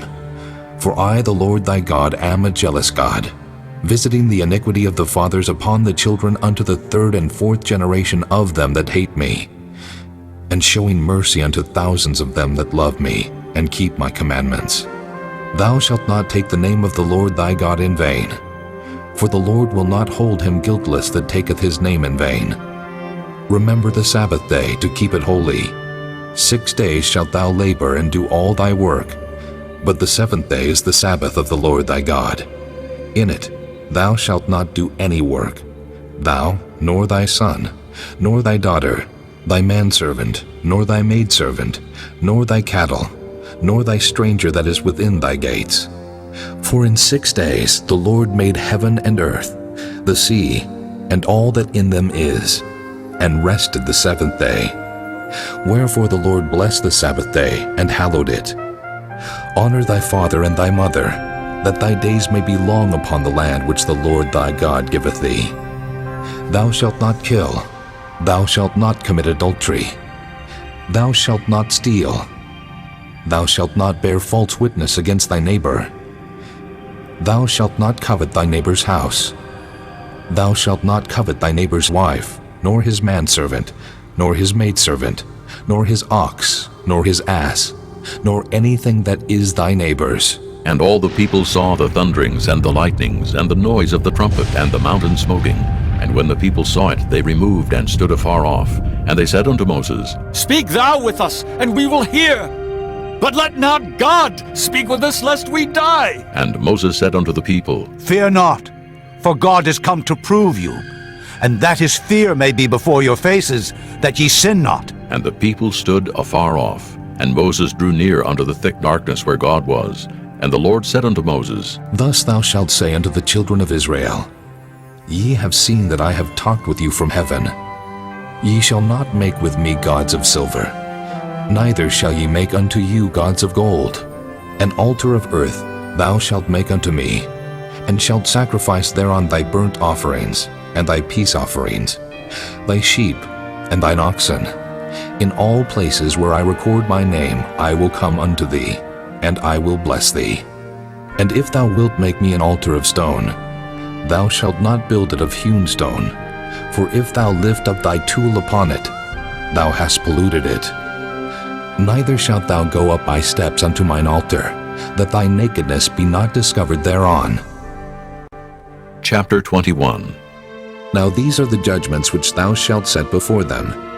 If thou buy an Hebrew servant, 6 years he shall serve, and in the 7th he shall go out free for nothing. If he came in by himself, he shall go out by himself. If he were married, then his wife shall go out with him. If his master have given him a wife, and she have borne him sons or daughters, the wife and her children shall be her master's, and he shall go out by himself. And if the servant shall plainly say, I love my master, my wife, and my children, I will not go out free, then his master shall bring him unto the judges. He shall also bring him to the door, or unto the doorpost, and his master shall bore his ear through with an awl, and he shall serve him forever. And if a man sell his daughter to be a maidservant, she shall not go out as the menservants do. If she please not her master, who hath betrothed her to himself, then shall he let her be redeemed. To sell her unto a strange nation he shall have no power, seeing he hath dealt deceitfully with her. And if he have betrothed her unto his son, he shall deal with her after the manner of daughters. If he take him another wife, her food, her raiment, and her duty of marriage shall he not diminish. And if he do not these 3 unto her, then shall she go out free without money. He that smiteth a man so that he die, shall be surely put to death. And if a man lie not in wait, but God deliver him into his hand, then I will appoint thee a place whither he shall flee. But if a man come presumptuously upon his neighbor to slay him with guile, thou shalt take him from mine altar, that he may die. And he that smiteth his father or his mother shall be surely put to death. And he that stealeth a man and selleth him, or if he be found in his hand, he shall surely be put to death. And he that curseth his father or his mother shall surely be put to death. And if men strive together, and one smite another with a stone or with his fist, and he die not, but keepeth his bed, if he rise again, and walk abroad upon his staff, then shall he that smote him be quit. Only he shall pay for the loss of his time, and shall cause him to be thoroughly healed. And if a man smite his servant or his maid with a rod, and he die under his hand, he shall be surely punished. Notwithstanding, if he continue a day or 2, he shall not be punished, for he is his money. If men strive and hurt a woman with child, so that her fruit depart from her, and yet no mischief follow, he shall be surely punished, according as the woman's husband will lay upon him, and he shall pay as the judges determine. And if any mischief follow, then thou shalt give life for life, eye for eye, tooth for tooth, hand for hand, foot for foot, burning for burning, wound for wound, stripe for stripe. And if a man smite the eye of his servant, or the eye of his maid, that it perish, he shall let him go free for his eye's sake. And if he smite out his manservant's tooth, or his maidservant's tooth, he shall let him go free for his tooth's sake. If an ox gore a man or a woman, that they die, then the ox shall be surely stoned, and his flesh shall not be eaten, but the owner of the ox shall be quit. But if the ox were wont to push with his horn in time past, and it hath been testified to his owner, and he hath not kept him in, but that he hath killed a man or a woman, the ox shall be stoned, and his owner also shall be put to death.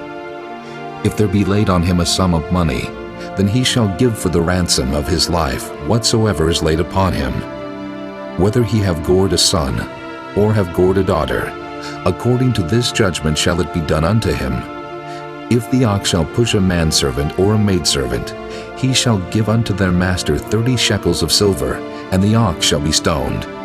And if a man shall open a pit, or if a man shall dig a pit, and not cover it, and an ox or an ass fall therein, the owner of the pit shall make it good, and give money unto the owner of them, and the dead beast shall be his. And if one man's ox hurt another's, that he die, then they shall sell the live ox and divide the money of it, and the dead ox also they shall divide. Or if it be known that the ox hath used to push in time past, and his owner hath not kept him in, he shall surely pay ox for ox, and the dead shall be his own. Chapter 22. If a man shall steal an ox or a sheep and kill it or sell it, he shall restore 5 oxen for an ox, and 4 sheep for a sheep. If a thief be found breaking up, and be smitten that he die, there shall no blood be shed for him. If the sun be risen upon him, there shall be blood shed for him, for he should make full restitution. If he have nothing, then he shall be sold for his theft. If the theft be certainly found in his hand alive, whether it be ox or ass or sheep, he shall restore double.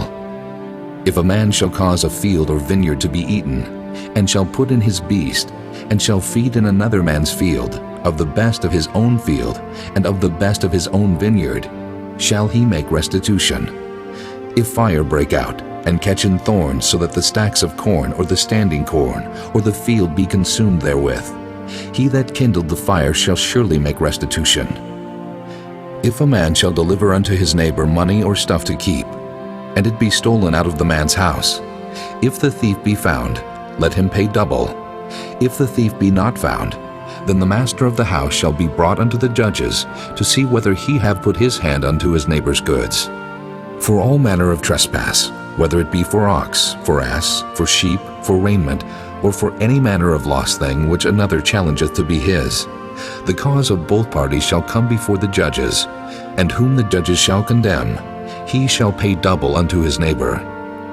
If a man deliver unto his neighbor an ass, or an ox, or a sheep, or any beast to keep, and it die, or be hurt, or driven away, no man seeing it, then shall an oath of the Lord be between them both, that he hath not put his hand unto his neighbor's goods, and the owner of it shall accept thereof, and he shall not make it good. And if it be stolen from him, he shall make restitution unto the owner thereof. If it be torn in pieces, then let him bring it for witness, and he shall not make good that which was torn. And if a man borrow aught of his neighbor, and it be hurt or die, the owner thereof being not with it, he shall surely make it good. But if the owner thereof be with it, he shall not make it good. If it be an hired thing, it came for his hire. And if a man entice a maid that is not betrothed, and lie with her, he shall surely endow her to be his wife. If her father utterly refuse to give her unto him, he shall pay money according to the dowry of virgins. Thou shalt not suffer a witch to live. Whosoever lieth with a beast shall surely be put to death. He that sacrificeth unto any god, save unto the Lord only, he shall be utterly destroyed. Thou shalt neither vex a stranger, nor oppress him, for ye were strangers in the land of Egypt. Ye shall not afflict any widow or fatherless child. If thou afflict them in any wise, and they cry at all unto me, I will surely hear their cry, and my wrath shall wax hot, and I will kill you with the sword, and your wives shall be widows, and your children fatherless. If thou lend money to any of my people that is poor by thee, thou shalt not be to him as an usurer, neither shalt thou lay upon him usury. If thou at all take thy neighbor's raiment to pledge, thou shalt deliver it unto him by that the sun goeth down, for that is his covering only. It is his raiment for his skin. Wherein shall he sleep?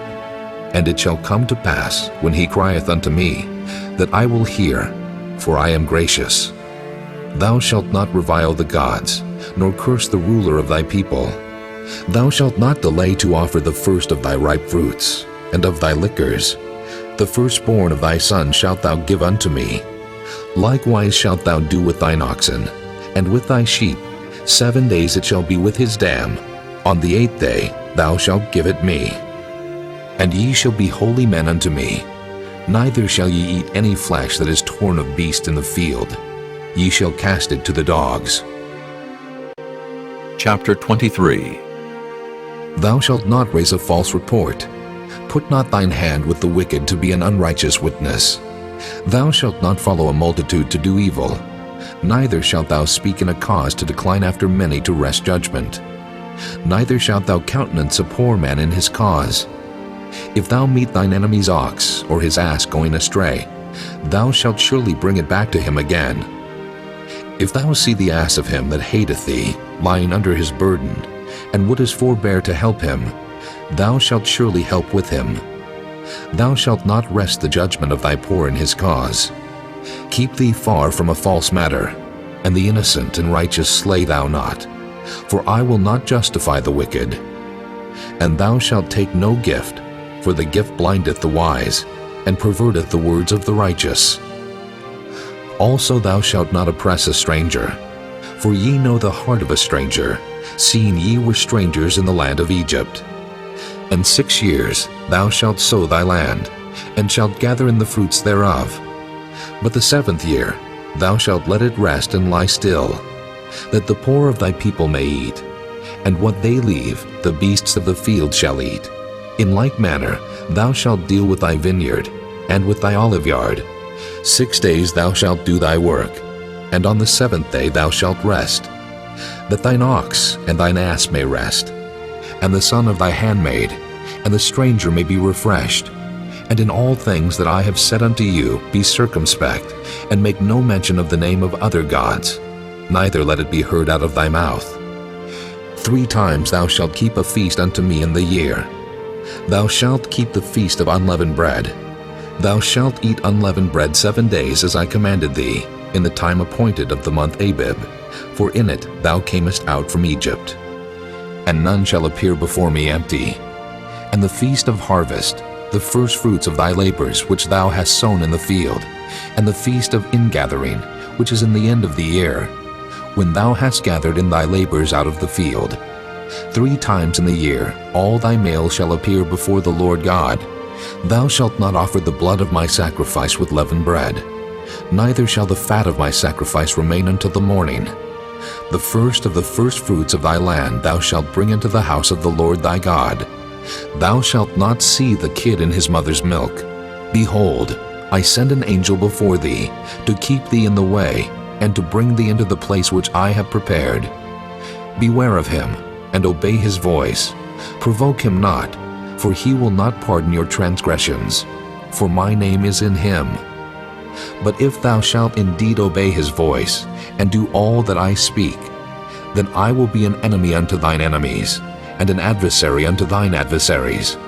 For mine angel shall go before thee, and bring thee in unto the Amorites, and the Hittites, and the Perizzites, and the Canaanites, the Hivites, and the Jebusites, and I will cut them off. Thou shalt not bow down to their gods, nor serve them, nor do after their works. But thou shalt utterly overthrow them, and quite break down their images.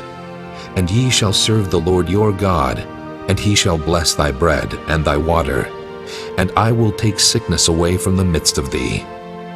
There shall nothing cast their young, nor be barren in thy land. The number of thy days I will fulfill. I will send my fear before thee, and will destroy all the people to whom thou shalt come, and I will make all thine enemies turn their backs unto thee. And I will send hornets before thee, which shall drive out the Hivite, the Canaanite, and the Hittite from before thee. I will not drive them out from before thee in 1 year, lest the land become desolate, and the beast of the field multiply against thee. By little and little I will drive them out from before thee, until thou be increased and inherit the land. And I will set thy bounds from the Red Sea, even unto the sea of the Philistines, and from the desert unto the river. For I will deliver the inhabitants of the land into your hand, and thou shalt drive them out before thee. Thou shalt make no covenant with them, nor with their gods. They shall not dwell in thy land, lest they make thee sin against me. For if thou serve their gods, it will surely be a snare unto thee. Chapter 24. And he said unto Moses, Come up unto the Lord, thou, and Aaron, Nadab, and Abihu, and 70 of the elders of Israel, and worship ye afar off. And Moses alone shall come near the Lord, but they shall not come nigh, neither shall the people go up with him. And Moses came and told the people all the words of the Lord, and all the judgments. And all the people answered with one voice and said, All the words which the Lord hath said will we do. And Moses wrote all the words of the Lord, and rose up early in the morning, and builded an altar under the hill, and 12 pillars according to the 12 tribes of Israel. And he sent young men of the children of Israel, which offered burnt offerings, and sacrificed peace offerings of oxen unto the Lord. And Moses took half of the blood, and put it in basins, and half of the blood he sprinkled on the altar. And he took the book of the covenant, and read it in the audience of the people, and they said, All that the Lord hath said will we do, and be obedient. And Moses took the blood, and sprinkled it on the people, and said, Behold, the blood of the covenant, which the Lord hath made with you concerning all these words. Then went up Moses and Aaron, Nadab and Abihu, and 70 of the elders of Israel, and they saw the God of Israel. And there was under his feet as it were a paved work of a sapphire stone, and as it were the body of heaven in his clearness. And upon the nobles of the children of Israel he laid not his hand. Also they saw God, and did eat and drink. And the Lord said unto Moses, Come up to me into the mount, and be there, and I will give thee tables of stone, and a law and commandments which I have written, that thou mayest teach them. And Moses rose up, and his minister Joshua. And Moses went up into the mount of God, and he said unto the elders, Tarry ye here for us, until we come again unto you. And behold, Aaron and Hur are with you. If any man have any matters to do, let him come unto them. And Moses went up into the mount, and a cloud covered the mount. And the glory of the Lord abode upon Mount Sinai, and the cloud covered it 6 days. And the 7th day he called unto Moses out of the midst of the cloud. And the sight of the glory of the Lord was like devouring fire on the top of the mount in the eyes of the children of Israel. And Moses went into the midst of the cloud, and gat him up into the mount. And Moses was in the mount 40 days and 40 nights. Chapter 25. And the Lord spake unto Moses, saying, Speak unto the children of Israel, that they bring me an offering. Of every man that giveth it willingly, with his heart ye shall take my offering. And this is the offering which ye shall take of them: gold, and silver, and brass, and blue, and purple, and scarlet, and fine linen, and goat's hair, and ram skins dyed red, and badger skins, and shittim wood, oil for the light, spices for anointing oil, and for sweet incense, onyx stones, and stones to be set in the ephod, and in the breastplate. And let them make me a sanctuary, that I may dwell among them, according to all that I show thee, after the pattern of the tabernacle, and the pattern of all the instruments thereof, even so shall ye make it. And they shall make an ark of shittim wood. 2 cubits and a half shall be the length thereof, and 1 cubit and a half the breadth thereof, and 1 cubit and a half the height thereof. And thou shalt overlay it with pure gold. Within and without shalt thou overlay it, and shalt make upon it a crown of gold round about. And thou shalt cast 4 rings of gold for it, and put them in the 4 corners thereof. And 2 rings shall be in the one side of it, and 2 rings in the other side of it. And thou shalt make staves of shittim wood, and overlay them with gold. And thou shalt put the staves into the rings by the sides of the ark, that the ark may be borne with them. The stave shall be in the rings of the ark. They shall not be taken from it. And thou shalt put into the ark the testimony which I shall give thee. And thou shalt make a mercy seat of pure gold. 2 cubits and a half shall be the length thereof, and 1 cubit and a half the breadth thereof. And thou shalt make 2 cherubims of gold. Of beaten work shalt thou make them in the 2 ends of the mercy seat. And make 1 cherub on the one end, and the other cherub on the other end.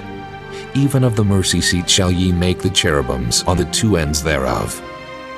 And the cherubims shall stretch forth their wings on high, covering the mercy seat with their wings, and their faces shall look one to another.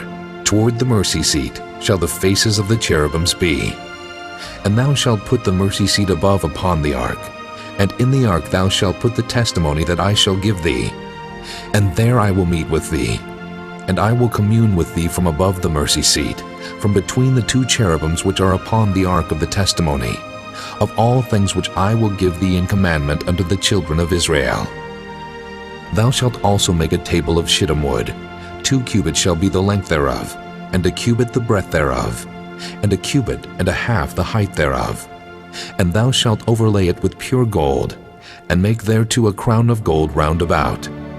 And thou shalt make unto it a border of an handbreadth round about, and thou shalt make a golden crown to the border thereof round about. And thou shalt make for it 4 rings of gold, and put the rings in the 4 corners that are on the 4 feet thereof. Over against the border shall the rings be for places of the staves to bear the table. And thou shalt make the staves of shittim wood, and overlay them with gold, that the table may be borne with them. And thou shalt make the dishes thereof, and spoons thereof, and covers thereof, and bowls thereof, to cover withal, of pure gold shalt thou make them. And thou shalt set upon the table showbread before me alway. And thou shalt make a candlestick of pure gold, of beaten work shall the candlestick be made. His shaft, and his branches, his bowls, his knops, and his flowers shall be of the same. And 6 branches shall come out of the sides of it, 3 branches of the candlestick out of the one side, and 3 branches of the candlestick out of the other side. 3 bowls made like unto almonds, with a knop and a flower in one branch, and 3 bowls made like almonds in the other branch, with a knop and a flower. So in the 6 branches that come out of the candlestick, and in the candlestick shall be 4 bowls made like unto almonds, with their knops and their flowers. And there shall be a knop under 2 branches of the same, and a knop under 2 branches of the same, and a knop under 2 branches of the same, according to the 6 branches that proceed out of the candlestick. Their knops and their branches shall be of the same. All it shall be one beaten work of pure gold. And thou shalt make the 7 lamps thereof, and they shall light the lamps thereof, that they may give light over against it. And the tongs thereof, and the snuff dishes thereof, shall be of pure gold. Of a talent of pure gold shall he make it, with all these vessels. And look that thou make them after their pattern, which was showed thee in the mount. Chapter 26. Moreover, thou shalt make the tabernacle with 10 curtains of fine twined linen, and blue, and purple, and scarlet. With cherubims of cunning work shalt thou make them. The length of one curtain shall be 28 cubits, and the breadth of one curtain 4 cubits. And every one of the curtains shall have one measure. The 5 curtains shall be coupled together, one to another, and other 5 curtains shall be coupled one to another. And thou shalt make loops of blue upon the edge of the one curtain from the selvage in the coupling. And likewise shalt thou make in the uttermost edge of another curtain, in the coupling of the second. 50 loops shalt thou make in the one curtain, and 50 loops shalt thou make in the edge of the curtain that is in the coupling of the second, that the loops may take hold one of another. And thou shalt make 50 tacks of gold, and couple the curtains together with the tacks, and it shall be one tabernacle. And thou shalt make curtains of goat's hair to be a covering upon the tabernacle. 11 curtains shalt thou make. The length of one curtain shall be 30 cubits, and the breadth of one curtain 4 cubits. And the 11 curtains shall be all of one measure. And thou shalt couple 5 curtains by themselves, and 6 curtains by themselves, and shalt double the 6th curtain in the forefront of the tabernacle. And thou shalt make 50 loops on the edge of the one curtain that is outmost in the coupling, and 50 loops in the edge of the curtain which coupleth the second. And thou shalt make 50 tacks of brass, and put the tacks into the loops, and couple the tent together, that it may be one. And the remnant that remaineth of the curtains of the tent, the half curtain that remaineth, shall hang over the backside of the tabernacle. And a cubit on the one side, and a cubit on the other side of that which remaineth in the length of the curtains of the tent. It shall hang over the sides of the tabernacle, on this side and on that side to cover it. And thou shalt make a covering for the tent of ram skins dyed red, and a covering above of badger skins. And thou shalt make boards for the tabernacle of shittim wood standing up. 10 cubits shall be the length of a board, and a cubit and a half shall be the breadth of one board. 2 tenons shall there be in one board, set in order one against another. Thus shalt thou make for all the boards of the tabernacle. And thou shalt make the boards for the tabernacle 20 boards on the south side southward. And thou shalt make 40 sockets of silver under the 20 boards. 2 sockets under one board for his 2 tenons, and 2 sockets under another board for his 2 tenons. And for the second side of the tabernacle on the north side there shall be 20 boards. And there 40 sockets of silver, 2 sockets under one board, and 2 sockets under another board. And for the sides of the tabernacle westward, thou shalt make 6 boards. And 2 boards shalt thou make for the corners of the tabernacle in the 2 sides. And they shall be coupled together beneath, and they shall be coupled together above the head of it unto 1 ring. Thus shall it be for them both. They shall be for the 2 corners. And they shall be 8 boards, and their sockets of silver 16 sockets, 2 sockets under 1 board, and 2 sockets under another board. And thou shalt make bars of shittim wood, 5 for the boards of the one side of the tabernacle, and 5 bars for the boards of the other side of the tabernacle, and 5 bars for the boards of the side of the tabernacle, for the 2 sides westward. And the middle bar in the midst of the board shall reach from end to end. And thou shalt overlay the boards with gold, and make their rings of gold for places for the bars. And thou shalt overlay the bars with gold. And thou shalt rear up the tabernacle according to the fashion thereof, which was showed thee in the mount. And thou shalt make a veil of blue, and purple, and scarlet, and fine twined linen of cunning work. With cherubim shall it be made. And thou shalt hang it upon 4 pillars of shittim wood overlaid with gold. Their hooks shall be of gold upon the 4 sockets of silver. And thou shalt hang up the veil under the tacks, that thou mayest bring in thither within the veil the ark of the testimony. And the veil shall divide unto you between the holy place and the most holy. And thou shalt put the mercy seat upon the ark of the testimony in the most holy place. And thou shalt set the table without the veil, and the candlestick over against the table on the side of the tabernacle toward the south. And thou shalt put the table on the north side. And thou shalt make an hanging for the door of the tent, of blue and purple and scarlet, and fine twined linen, wrought with needlework. And thou shalt make for the hanging 5 pillars of shittim wood, and overlay them with gold, and their hooks shall be of gold. And thou shalt cast 5 sockets of brass for them. Chapter 27. And thou shalt make an altar of shittim wood, 5 cubits long, and 5 cubits broad. The altar shall be 4 square, and the height thereof shall be 3 cubits. And thou shalt make the horns of it upon the 4 corners thereof. His horn shall be of the same. And thou shalt overlay it with brass.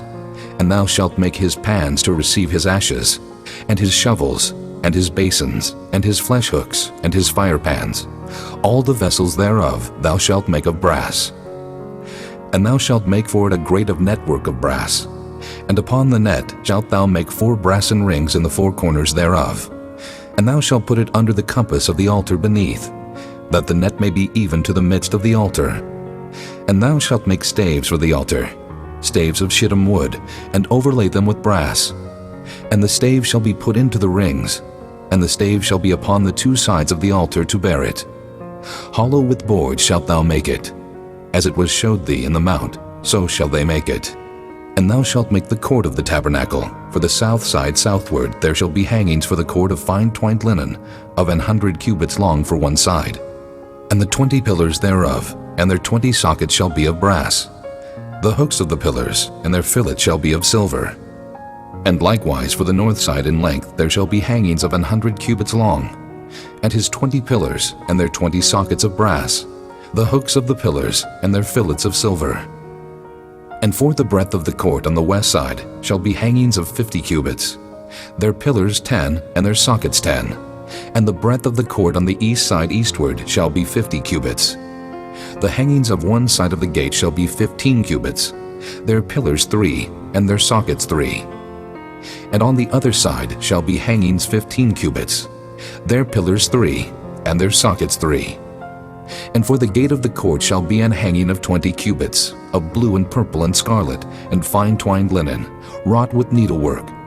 And their pillars shall be 4, and their sockets 4. All the pillars round about the court shall be filleted with silver. Their hooks shall be of silver, and their sockets of brass. The length of the court shall be 100 cubits, and the breadth 50, everywhere. And the height 5 cubits of fine twined linen, and their sockets of brass. All the vessels of the tabernacle and all the service thereof, and all the pins thereof, and all the pins of the court shall be of brass. And thou shalt command the children of Israel, that they bring thee pure oil, olive beaten for the light, to cause the lamp to burn always.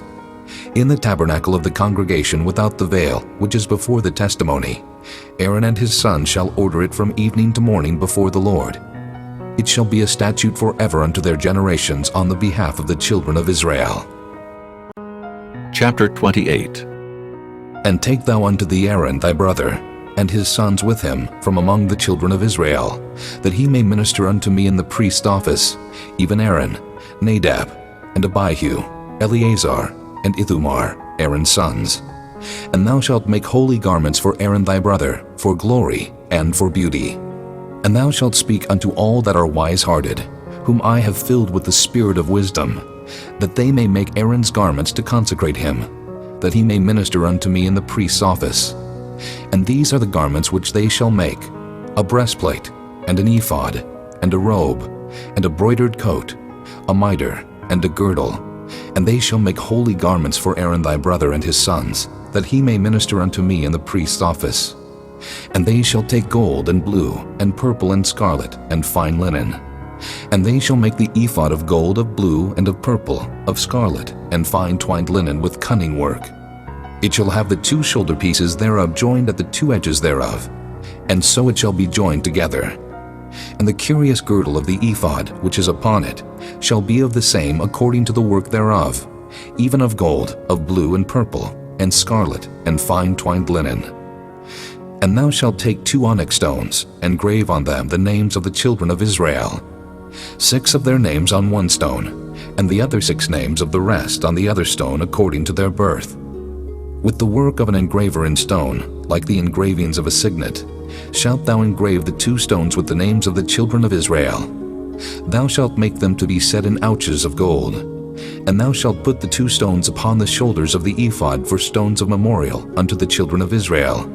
And Aaron shall bear their names before the Lord upon his 2 shoulders for a memorial. And thou shalt make ouches of gold, and 2 chains of pure gold at the ends, of wreathen work shalt thou make them, and fasten the wreathen chains to the ouches. And thou shalt make the breastplate of judgment with cunning work. After the work of the ephod thou shalt make it. Of gold, of blue, and of purple, and of scarlet, and of fine twined linen shalt thou make it. 4 square it shall be being doubled. A span shall be the length thereof, and a span shall be the breadth thereof. And thou shalt set in it settings of stones, even 4 rows of stones. The first row shall be a sardius, a topaz, and a carbuncle. This shall be the first row. And the second row shall be an emerald, a sapphire, and a diamond. And the third row, a ligure, an agate, and an amethyst. And the fourth row, a beryl, and an onyx, and a jasper. They shall be set in gold in their enclosings. And the stones shall be with the names of the children of Israel, 12 according to their names, like the engravings of a signet.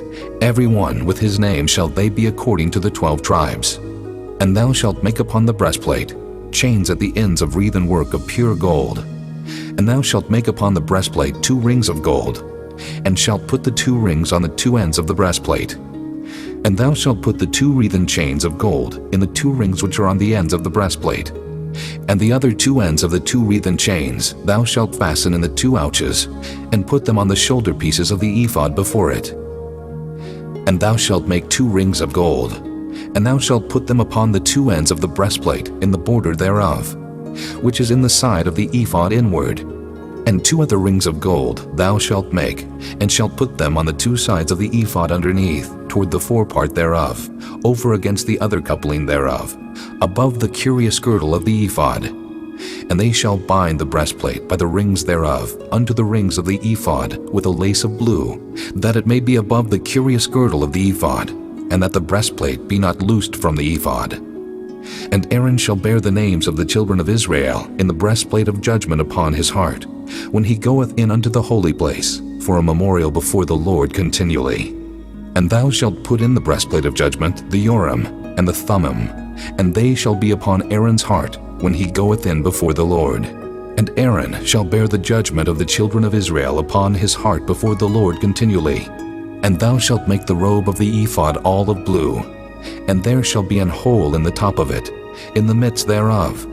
It shall have a binding of woven work round about the whole of it, as it were the whole of an habergeon, that it be not rent. And beneath, upon the hem of it, thou shalt make pomegranates of blue, and of purple, and of scarlet, round about the hem thereof, and bells of gold between them round about. A golden bell and a pomegranate, a golden bell and a pomegranate, upon the hem of the robe round about. And it shall be upon Aaron to minister, and his sound shall be heard when he goeth in unto the holy place before the Lord, and when he cometh out, that he die not. And thou shalt make a plate of pure gold, and grave upon it, like the engravings of a signet, Holiness to the Lord.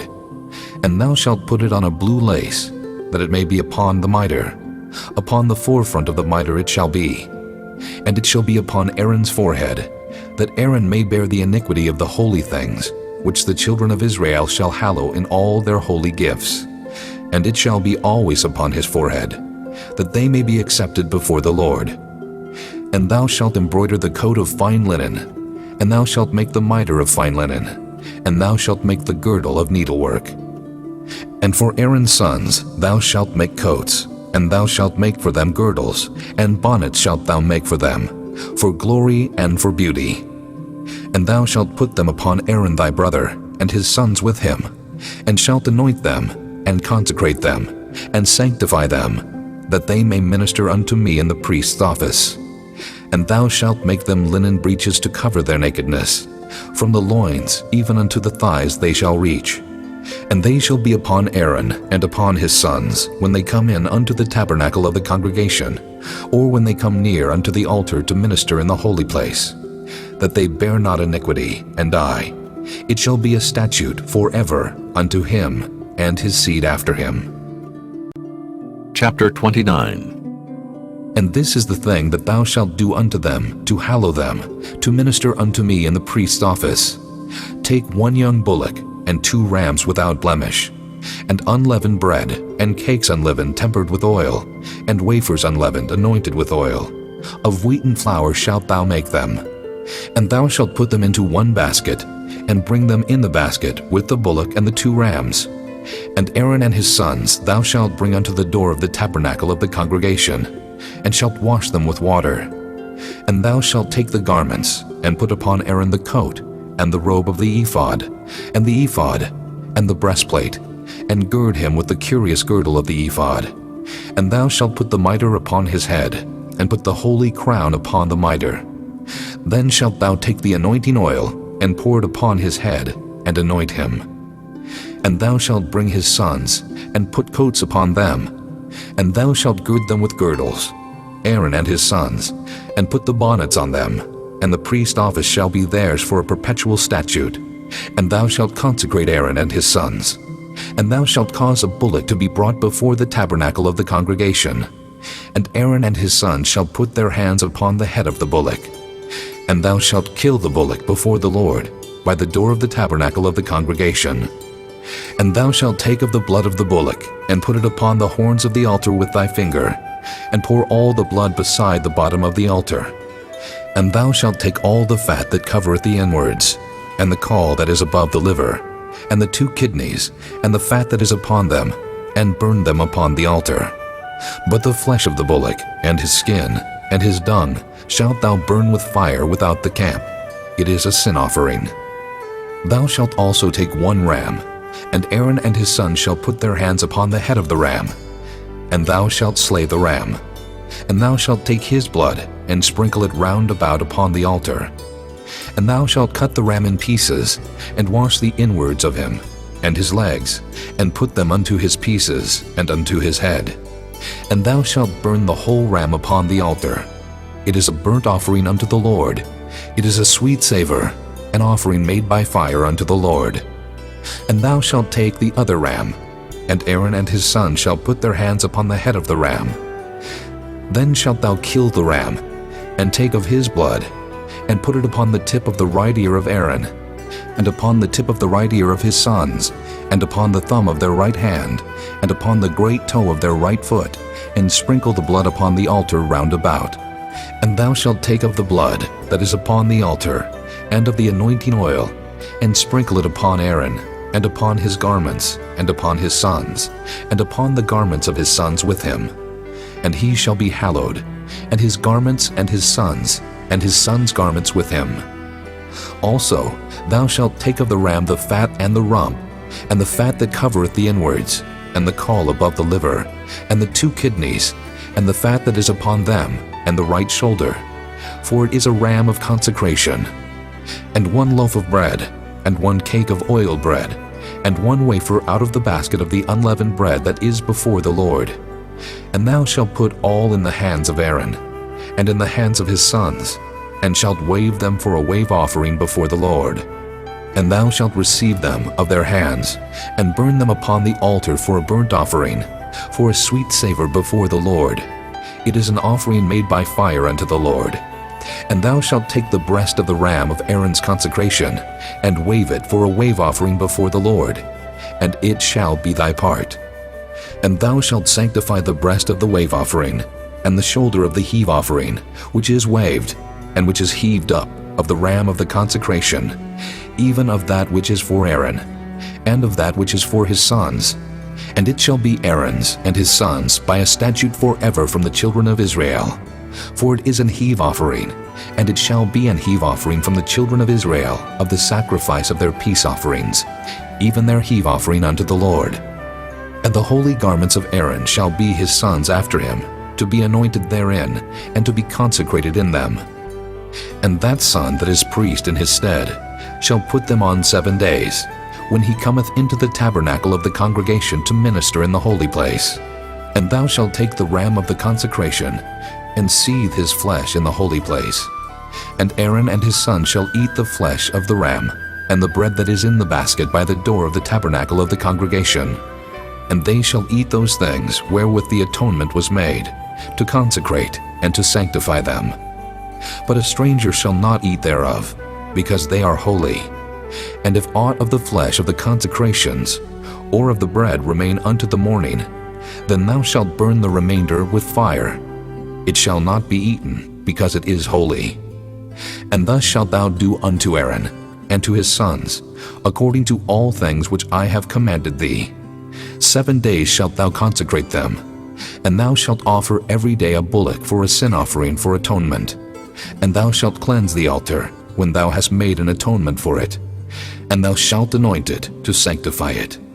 7 days thou shalt make an atonement for the altar, and sanctify it, and it shall be an altar most holy. Whatsoever toucheth the altar shall be holy. Now this is that which thou shalt offer upon the altar: 2 lambs of the first year, day by day continually. The 1 lamb thou shalt offer in the morning, and the other lamb thou shalt offer at even.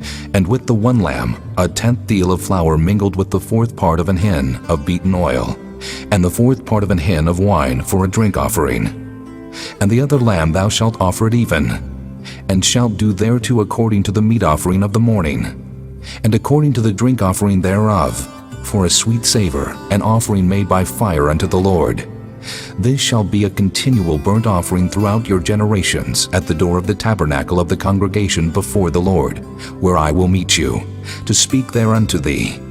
And there I will meet with the children of Israel, and the tabernacle shall be sanctified by my glory. And I will sanctify the tabernacle of the congregation, and the altar. I will sanctify also both Aaron and his sons, to minister to me in the priest's office. And I will dwell among the children of Israel, and will be their God. And they shall know that I am the Lord their God, that brought them forth out of the land of Egypt, that I may dwell among them. I am the Lord their God. Chapter 30. And thou shalt make an altar to burn incense upon. Of shittim wood shalt thou make it. 1 cubit shall be the length thereof, and 1 cubit the breadth thereof.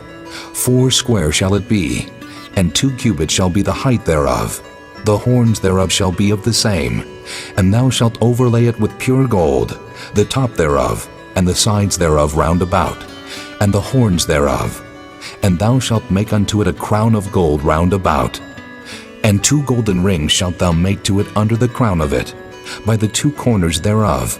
Upon the 2 sides of it shalt thou make it, and they shall be for places for the staves to bear it withal. And thou shalt make the staves of shittim wood, and overlay them with gold. And thou shalt put it before the veil that is by the ark of the testimony, before the mercy seat that is over the testimony, where I will meet with thee. And Aaron shall burn thereon sweet incense every morning. When he dresseth the lamps, he shall burn incense upon it. And when Aaron lighteth the lamps at even, he shall burn incense upon it, a perpetual incense before the Lord throughout your generations. Ye shall offer no strange incense thereon, nor burnt sacrifice, nor meat offering, neither shall ye pour drink offering thereon. And Aaron shall make an atonement upon the horns of it once in a year, with the blood of the sin offering of atonements. Once in the year shall he make atonement upon it throughout your generations. It is most holy unto the Lord. And the Lord spake unto Moses, saying, When thou takest the sum of the children of Israel after their number, then shall they give every man a ransom for his soul unto the Lord, when thou numberest them, that there be no plague among them when thou numberest them. This they shall give, every one that passeth among them that are numbered, half a shekel after the shekel of the sanctuary. A shekel is 20 gerahs, and half shekel shall be the offering of the Lord. Every one that passeth among them that are numbered, from 20 years old and above, shall give an offering unto the Lord. The rich shall not give more, and the poor shall not give less than half a shekel, when they give an offering unto the Lord to make an atonement for your souls. And thou shalt take the atonement money of the children of Israel, and shalt appoint it for the service of the tabernacle of the congregation, that it may be a memorial unto the children of Israel before the Lord, to make an atonement for your souls. And the Lord spake unto Moses, saying, Thou shalt also make a laver of brass, and his foot also of brass, to wash withal, and thou shalt put it between the tabernacle of the congregation and the altar, and thou shalt put water therein. For Aaron and his sons shall wash their hands and their feet thereat. When they go into the tabernacle of the congregation, they shall wash with water, that they die not. Or when they come near to the altar to minister, to burn offering made by fire unto the Lord. So they shall wash their hands and their feet, that they die not. And it shall be a statute forever to them, even to him and to his seed throughout their generations. Moreover, the Lord spake unto Moses, saying, Take thou also unto thee principal spices of pure myrrh, 500 shekels, and of sweet cinnamon half so much, even 250 shekels, and of sweet calamus 250 shekels, and of cassia 500 shekels, after the shekel of the sanctuary, and of oil olive and hin. And thou shalt make it an oil of holy ointment, an ointment compound after the art of the apothecary. It shall be an holy anointing oil. And thou shalt anoint the tabernacle of the congregation therewith, and the ark of the testimony, and the table, and all his vessels, and the candlestick, and his vessels, and the altar of incense, and the altar of burnt offering with all his vessels, and the laver, and his foot. And thou shalt sanctify them, that they may be most holy. Whatsoever toucheth them shall be holy. And thou shalt anoint Aaron and his sons, and consecrate them, that they may minister unto me in the priest's office. And thou shalt speak unto the children of Israel, saying, This shall be an holy anointing oil unto me throughout your generations. Upon man's flesh shall it not be poured, neither shall ye make any other like it after the composition of it. It is holy, and it shall be holy unto you. Whosoever compoundeth any like it, or whosoever putteth any of it upon a stranger, shall even be cut off from his people. And the Lord said unto Moses, Take unto thee sweet spices, stacte, and onycha, and galbanum. These sweet spices with pure frankincense, of each shall there be a like weight. And thou shalt make it a perfume, a confection after the art of the apothecary, tempered together, pure and holy. And thou shalt beat some of it very small, and put of it before the testimony in the tabernacle of the congregation, where I will meet with thee. It shall be unto you most holy. And as for the perfume which thou shalt make, ye shall not make to yourselves according to the composition thereof. It shall be unto thee holy for the Lord. Whosoever shall make like unto that, to smell thereto, shall even be cut off from his people. Chapter 31. And the Lord spake unto Moses, saying, See, I have called by name Bezaleel, the son of Uri, the son of Hur of the tribe of Judah, and I have filled him with the Spirit of God, in wisdom and in understanding, and in knowledge, and in all manner of workmanship, to devise cunning works, to work in gold, and in silver, and in brass, and in cutting of stones to set them, and in carving of timber, to work in all manner of workmanship. And I, behold, I have given with him Aholiab, the son of Ahisamach, of the tribe of Dan, And in the hearts of all that are wise-hearted I have put wisdom, that they may make all that I have commanded thee. The tabernacle of the congregation, and the ark of the testimony, and the mercy seat that is thereupon, and all the furniture of the tabernacle, and the table, and his furniture, and the pure candlestick with all his furniture, and the altar of incense, and the altar of burnt offering with all his furniture, and the laver and his foot, and the cloths of service, and the holy garments for Aaron the priest, and the garments of his sons to minister in the priest's office, and the anointing oil, and sweet incense for the holy place, according to all that I have commanded thee, shall they do. And the Lord spake unto Moses, saying, Speak thou also unto the children of Israel, saying, Verily, my Sabbaths ye shall keep, for it is a sign between me and you throughout your generations, that ye may know that I am the Lord that doth sanctify you. Ye shall keep the Sabbath therefore, for it is holy unto you. Every one that defileth it shall surely be put to death.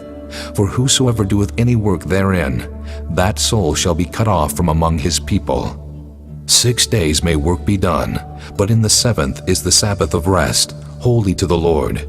Whosoever doeth any work in the Sabbath day, he shall surely be put to death. Wherefore the children of Israel shall keep the Sabbath, to observe the Sabbath throughout their generations for a perpetual covenant. It is a sign between me and the children of Israel forever. For in 6 days the Lord made heaven and earth, and on the seventh day he rested and was refreshed. And he gave unto Moses, when he had made an end of communing with him upon Mount Sinai, 2 tables of testimony, tables of stone, written with the finger of God. Chapter 32. And when the people saw that Moses delayed to come down out of the mount, the people gathered themselves together unto Aaron, and said unto him, Up, make us gods, which shall go before us. For as for this Moses, the man that brought us up out of the land of Egypt, we wot not what has become of him. And Aaron said unto them, Break off the golden earrings, which are in the ears of your wives, of your sons, and of your daughters, and bring them unto me. And all the people brake off the golden earrings which were in their ears, and brought them unto Aaron. And he received them at their hand, and fashioned it with a graving tool, after he had made it a molten calf. And they said, These be thy gods, O Israel, which brought thee up out of the land of Egypt. And when Aaron saw it, he built an altar before it, and Aaron made proclamation and said, Tomorrow is a feast to the Lord. And they rose up early on the morrow, and offered burnt offerings, and brought peace offerings. And the people sat down to eat and to drink, and rose up to play. And the Lord said unto Moses, Go, get thee down, for thy people which thou broughtest out of the land of Egypt have corrupted themselves. They have turned aside quickly out of the way which I commanded them. They have made them a molten calf, and have worshipped it, and have sacrificed thereunto, and said, These be thy gods, O Israel, which have brought thee up out of the land of Egypt. And the Lord said unto Moses, I have seen this people, and, behold, it is a stiff-necked people. Now therefore let me alone, that my wrath may wax hot against them, and that I may consume them, and I will make of thee a great nation. And Moses besought the Lord his God, and said, Lord, why doth thy wrath wax hot against thy people, which thou hast brought forth out of the land of Egypt with great power, and with a mighty hand? Wherefore should the Egyptians speak, and say, For mischief did he bring them out to slay them in the mountains, and to consume them from the face of the earth? Turn from thy fierce wrath, and repent of this evil against thy people. Remember Abraham, Isaac, and Israel, thy servants, to whom thou swarest by thine own self, and saidst unto them, I will multiply your seed as the stars of heaven, and all this land that I have spoken of will I give unto your seed, and they shall inherit it forever. And the Lord repented of the evil which he thought to do unto his people. And Moses turned, and went down from the mount, and the 2 tables of the testimony were in his hand. The tables were written on both their sides, on the one side and on the other were they written. And the tables were the work of God, and the writing was the writing of God, graven upon the tables. And when Joshua heard the noise of the people as they shouted, he said unto Moses, There is a noise of war in the camp. And he said, It is not the voice of them that shout for mastery, neither is it the voice of them that cry for being overcome, but the noise of them that sing do I hear. And it came to pass, as soon as he came nigh unto the camp, that he saw the calf and the dancing. And Moses' anger waxed hot, and he cast the tables out of his hands, and brake them beneath the mount. And he took the calf which they had made, and burnt it in the fire, and ground it to powder, and strawed it upon the water, and made the children of Israel drink of it. And Moses said unto Aaron, What did this people unto thee, that thou hast brought so great a sin upon them? And Aaron said, Let not the anger of my lord wax hot. Thou knowest the people, that they are set on mischief. For they said unto me, Make us gods which shall go before us. For as for this Moses, the man that brought us up out of the land of Egypt, we wot not what is become of him. And I said unto them, Whosoever hath any gold, let them break it off. So they gave it me. Then I cast it into the fire, and there came out this calf. And when Moses saw that the people were naked, for Aaron had made them naked unto their shame among their enemies, then Moses stood in the gate of the camp, and said, Who is on the Lord's side? Let him come unto me. And all the sons of Levi gathered themselves together unto him. And he said unto them, Thus saith the Lord God of Israel, Put every man his sword by his side, and go in and out from gate to gate throughout the camp, and slay every man his brother, and every man his companion, and every man his neighbor. And the children of Levi did according to the word of Moses. And there fell of the people that day about 3,000 men. For Moses had said, Consecrate yourselves today to the Lord, even every man upon his son, and upon his brother, that he may bestow upon you a blessing this day. And it came to pass on the morrow, that Moses said unto the people, Ye have sinned a great sin. And now I will go up unto the Lord. Peradventure I shall make an atonement for your sin. And Moses returned unto the Lord, and said, Oh, this people have sinned a great sin, and have made them gods of gold. Yet now, if thou wilt forgive their sin, and if not, blot me, I pray thee, out of thy book which thou hast written. And the Lord said unto Moses, Whosoever hath sinned against me, him will I blot out of my book. Therefore now go, lead the people unto the place of which I have spoken unto thee. Behold, mine angel shall go before thee. Nevertheless, in the day when I visit, I will visit their sin upon them. And the Lord plagued the people, because they made the calf which Aaron made. Chapter 33. And the Lord said unto Moses, Depart, and go up hence, thou and the people which thou hast brought up out of the land of Egypt, unto the land which I swear unto Abraham, to Isaac, and to Jacob, saying, Unto thy seed will I give it. And I will send an angel before thee, and I will drive out the Canaanite, the Amorite, and the Hittite, and the Perizzite, the Hivite, and the Jebusite, unto a land flowing with milk and honey. For I will not go up in the midst of thee, for thou art a stiff-necked people, lest I consume thee in the way. And when the people heard these evil tidings, they mourned, and no man did put on him his ornaments, for the Lord had said unto Moses, Say unto the children of Israel, Ye are a stiff-necked people. I will come up into the midst of thee in a moment, and consume thee. Therefore now put off thy ornaments from thee, that I may know what to do unto thee. And the children of Israel stripped themselves of their ornaments by the Mount Horeb. And Moses took the tabernacle, and pitched it without the camp, afar off from the camp, and called it the tabernacle of the congregation. And it came to pass that every one which sought the Lord went out unto the tabernacle of the congregation, which was without the camp. And it came to pass, when Moses went out unto the tabernacle, that all the people rose up, and stood every man at his tent door, and looked after Moses until he was gone into the tabernacle. And it came to pass, as Moses entered into the tabernacle, the cloudy pillar descended, and stood at the door of the tabernacle, and the Lord talked with Moses. And all the people saw the cloudy pillar stand at the tabernacle door, and all the people rose up and worshipped, every man in his tent door. And the Lord spake unto Moses face to face, as a man speaketh unto his friend. And he turned again into the camp. But his servant Joshua the son of Nun, a young man, departed not out of the tabernacle. And Moses said unto the Lord, See, thou sayest unto me, Bring up this people. And thou hast not let me know whom thou wilt send with me.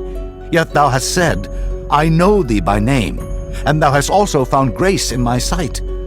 Now, therefore, I pray thee, if I have found grace in thy sight, show me now thy way, that I may know thee, that I may find grace in thy sight, and consider that this nation is thy people. And he said, My presence shall go with thee, and I will give thee rest. And he said unto him, If thy presence go not with me, carry us not up hence. For wherein shall it be known here that I and thy people have found grace in thy sight? Is it not in that thou goest with us? So shall we be separated, I and thy people, from all the people that are upon the face of the earth. And the Lord said unto Moses, I will do this thing also that thou hast spoken, for thou hast found grace in my sight, and I know thee by name. And he said, I beseech thee, show me thy glory. And he said, I will make all my goodness pass before thee, and I will proclaim the name of the Lord before thee, and will be gracious to whom I will be gracious, and will show mercy on whom I will show mercy. And he said, Thou canst not see my face, for there shall no man see me and live. And the Lord said, Behold, there is a place by me, and thou shalt stand upon a rock. And it shall come to pass, while my glory passeth by, that I will put thee in a cleft of the rock, and will cover thee with my hand while I pass by. And I will take away mine hand, and thou shalt see my back parts, but my face shall not be seen. This concludes disc number 5. Chapter 34. And the Lord said unto Moses, Hew thee 2 tables of stone like unto the first, and I will write upon these tables the words that were in the first tables which thou breakest. And be ready in the morning, and come up in the morning unto Mount Sinai, and present thyself there to me in the top of the mount. And no man shall come up with thee, neither let any man be seen throughout all the mount, neither let the flocks nor herds feed before that mount. And he hewed 2 tables of stone like unto the first. And Moses rose up early in the morning, and went up unto Mount Sinai, as the Lord had commanded him, and took in his hand the 2 tables of stone. And the Lord descended in the cloud, and stood with him there, and proclaimed the name of the Lord. And the Lord passed by before him, and proclaimed, The Lord God, merciful and gracious, long-suffering and abundant in goodness and truth, keeping mercy for thousands, forgiving iniquity and transgression and sin, and that will by no means clear the guilty, visiting the iniquity of the fathers upon the children, and upon the children's children, unto the 3rd and to the 4th generation. And Moses made haste, and bowed his head toward the earth, and worshipped. And he said, If now I have found grace in thy sight, O Lord, let my Lord, I pray thee, go among us, for it is a stiff-necked people. And pardon our iniquity and our sin, and take us for thine inheritance. And he said, Behold, I make a covenant. Before all thy people I will do marvels, such as have not been done in all the earth, nor in any nation. And all the people among which thou art shall see the work of the Lord, for it is a terrible thing that I will do with thee. Observe thou that which I command thee this day.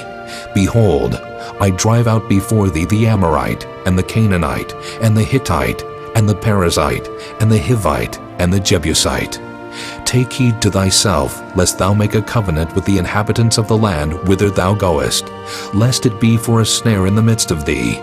But ye shall destroy their altars, break their images, and cut down their groves.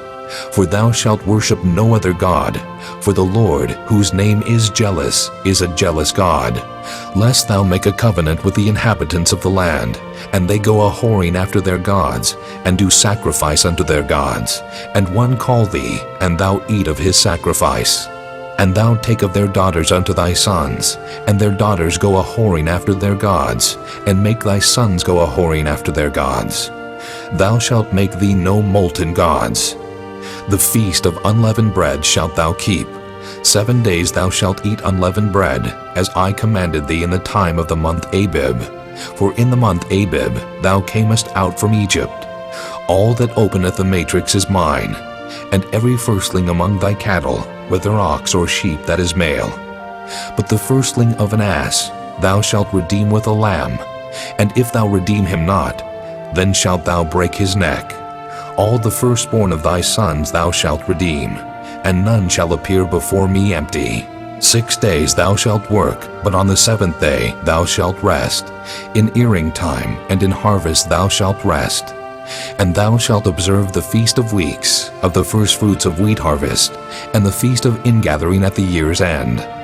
Thrice in the year shall all your men children appear before the Lord God, the God of Israel. For I will cast out the nations before thee, and enlarge thy borders. Neither shall any man desire thy land when thou shalt go up to appear before the Lord thy God thrice in the year. Thou shalt not offer the blood of my sacrifice with leaven, neither shall the sacrifice of the feast of the Passover be left unto the morning. The first of the firstfruits of thy land thou shalt bring unto the house of the Lord thy God. Thou shalt not see the kid in his mother's milk. And the Lord said unto Moses, Write thou these words, for after the tenor of these words I have made a covenant with thee and with Israel. And he was there with the Lord 40 days and 40 nights. He did neither eat bread nor drink water, and he wrote upon the tables the words of the covenant, the 10 commandments. And it came to pass, when Moses came down from Mount Sinai with the 2 tables of testimony in Moses' hand, when he came down from the mount, that Moses wist not that the skin of his face shone while he talked with him. And when Aaron and all the children of Israel saw Moses, behold, the skin of his face shone, and they were afraid to come nigh him. And Moses called unto them, and Aaron and all the rulers of the congregation returned unto him, and Moses talked with them. And afterward all the children of Israel came nigh, and he gave them in commandment all that the Lord had spoken with him in Mount Sinai. Until Moses had done speaking with them, he put a veil on his face. But when Moses went in before the Lord to speak with him, he took the veil off until he came out. And he came out and spake unto the children of Israel that which he was commanded. And the children of Israel saw the face of Moses, that the skin of Moses' face shone. And Moses put the veil upon his face again, until he went in to speak with him. Chapter 35. And Moses gathered all the congregation of the children of Israel together, and said unto them, These are the words which the Lord hath commanded, that ye should do them. 6 days shall work be done, but on the 7th day there shall be to you an holy day, a Sabbath of rest to the Lord. Whosoever doeth work therein shall be put to death. Ye shall kindle no fire throughout your habitations upon the Sabbath day. And Moses spake unto all the congregation of the children of Israel, saying, This is the thing which the Lord commanded, saying, Take ye from among you an offering unto the Lord. Whosoever is of a willing heart, let him bring it, an offering of the Lord, gold and silver and brass and blue and purple and scarlet and fine linen and goat's hair and ram's skins dyed red and badger's skins and shittim wood and oil for the light and spices for anointing oil and for the sweet incense and onyx stones and stones to be set for the ephod and for the breastplate. And every wise-hearted among you shall come and make all that the Lord hath commanded: the tabernacle, his tent and his covering, his tacks and his boards, his bars, his pillars and his sockets, the ark and the staves thereof, with the mercy seat and the veil of the covering, the table and his staves and all his vessels, and the showbread, the candlestick also for the light, and his furniture, and his lamps with the oil for the light, and the incense altar, and his staves, and the anointing oil, and the sweet incense, and the hanging for the door at the entering in of the tabernacle, the altar of burnt offering, with his brazen grate, his staves, and all his vessels, the laver and his foot, the hangings of the court, his pillars and their sockets, and the hanging for the door of the court, the pins of the tabernacle,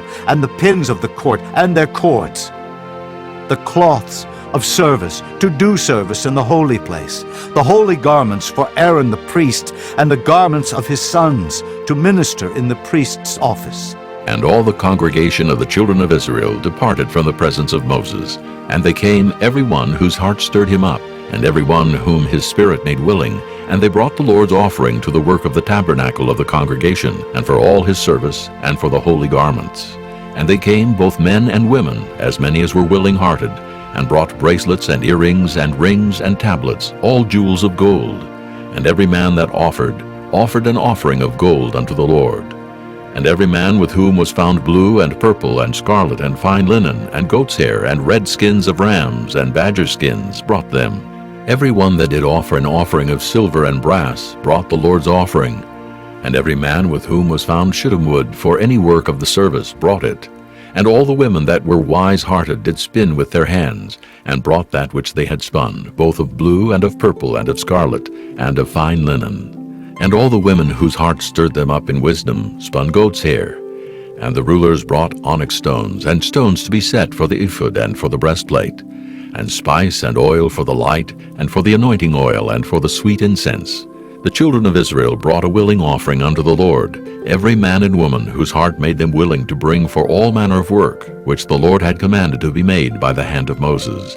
And Moses said unto the children of Israel, See, the Lord hath called by name Bezaleel, the son of Uri, the son of Hur, of the tribe of Judah.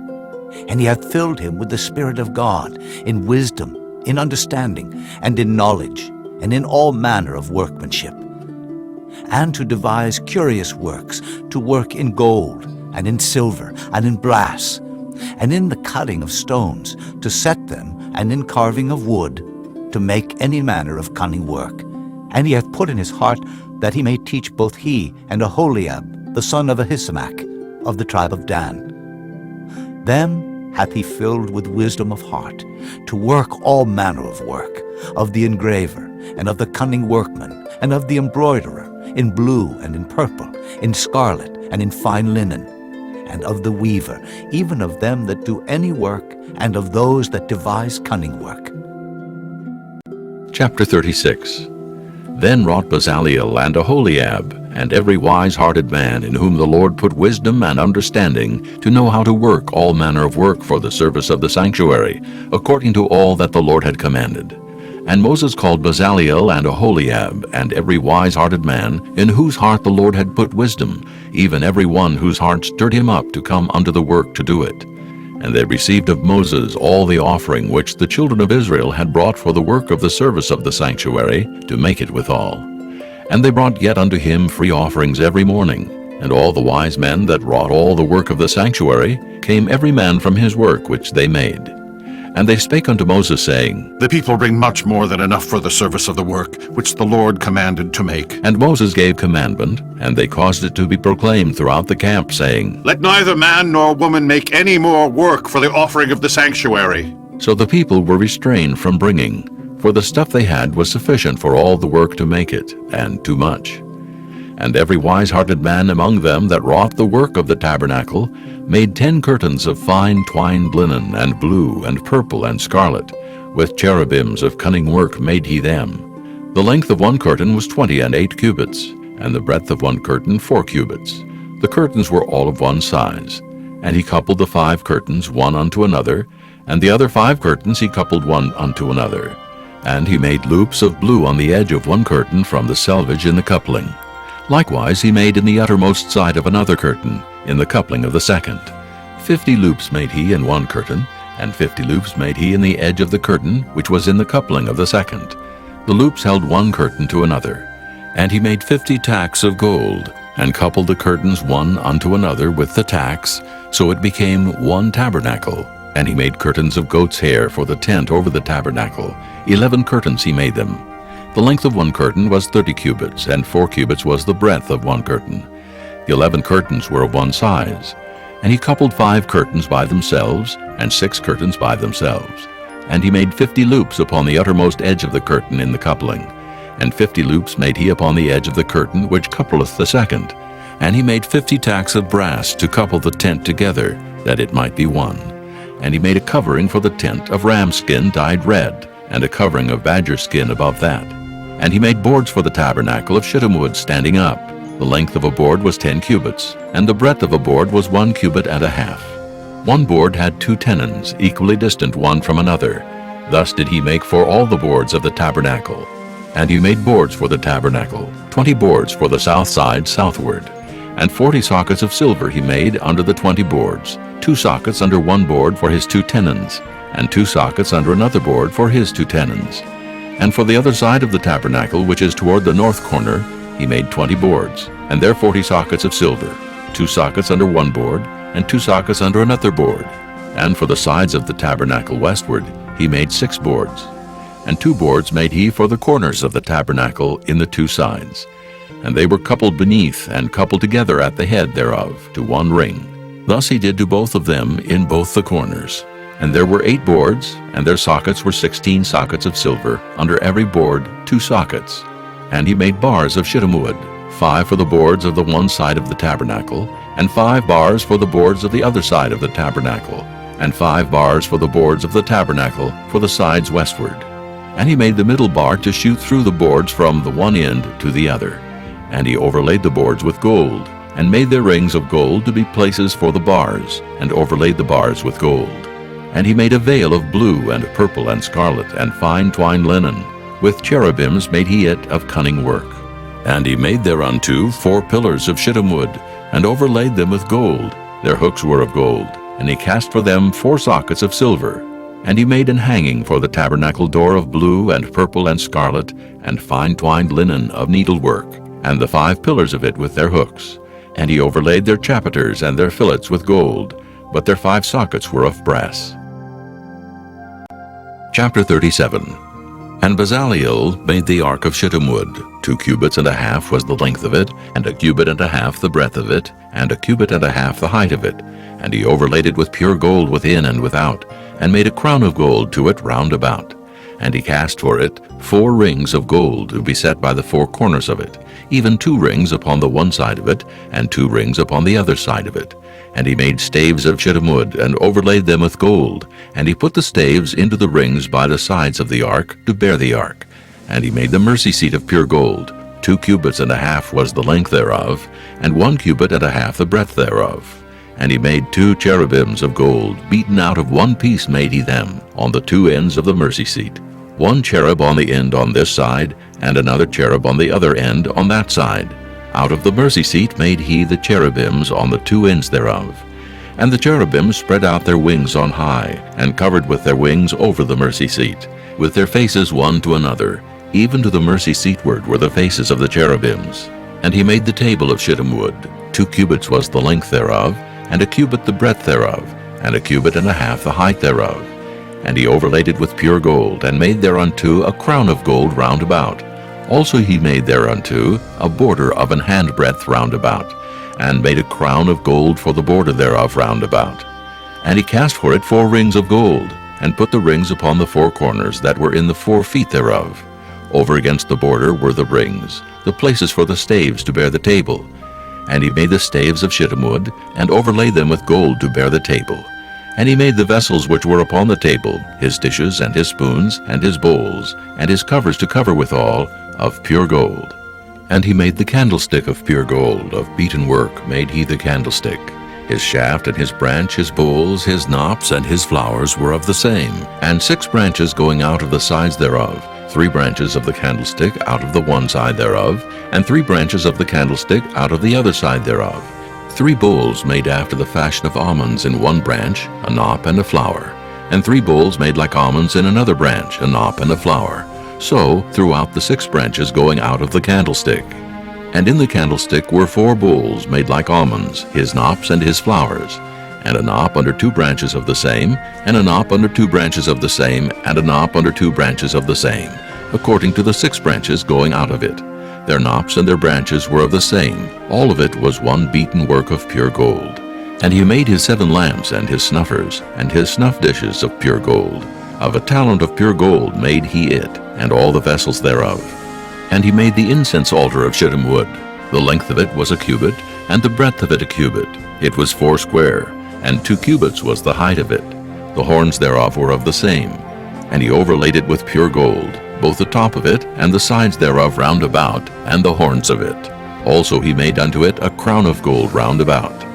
And he made 2 rings of gold for it under the crown thereof, by the 2 corners of it upon the 2 sides thereof, to be places for the staves to bear it withal. And he made the staves of shittim wood, and overlaid them with gold. And he made the holy anointing oil, and the pure incense of sweet spices, according to the work of the apothecary. Chapter 38. And he made the altar of burnt offering of shittim wood. 5 cubits was the length thereof, and 5 cubits the breadth thereof. It was 4 square, and 3 cubits the height thereof. And he made the horns thereof on the 4 corners of it. The horns thereof were of the same, and he overlaid it with brass. And he made all the vessels of the altar, the pots, and the shovels, and the basins, and the flesh hooks, and the fire pans. All the vessels thereof made he of brass. And he made for the altar a brazen grate of network unto the compass thereof beneath unto the midst of it. And he cast 4 rings for the 4 ends of the grate of brass, to be places for the staves. And he made the staves of shittim wood, and overlaid them with brass.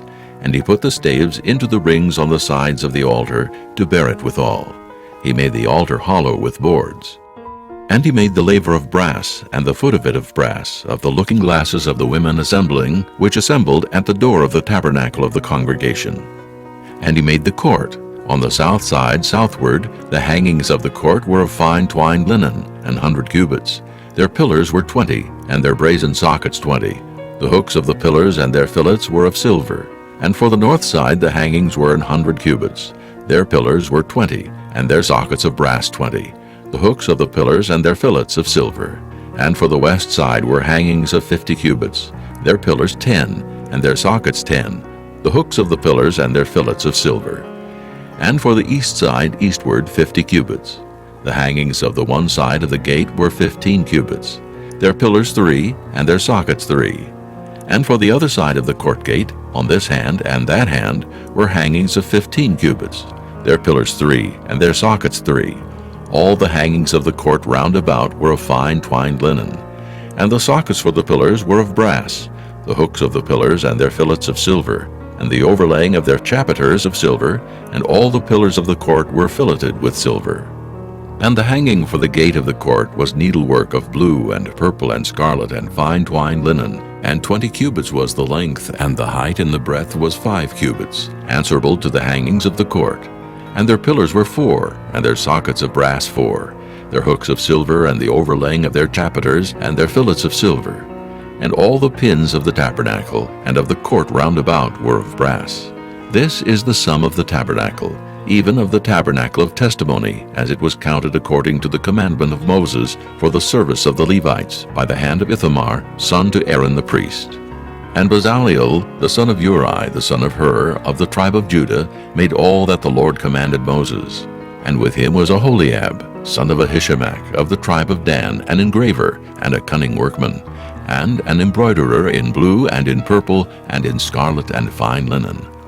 All the gold that was occupied for the work in all the work of the holy place, even the gold of the offering, was 29 talents, and 730 shekels, after the shekel of the sanctuary.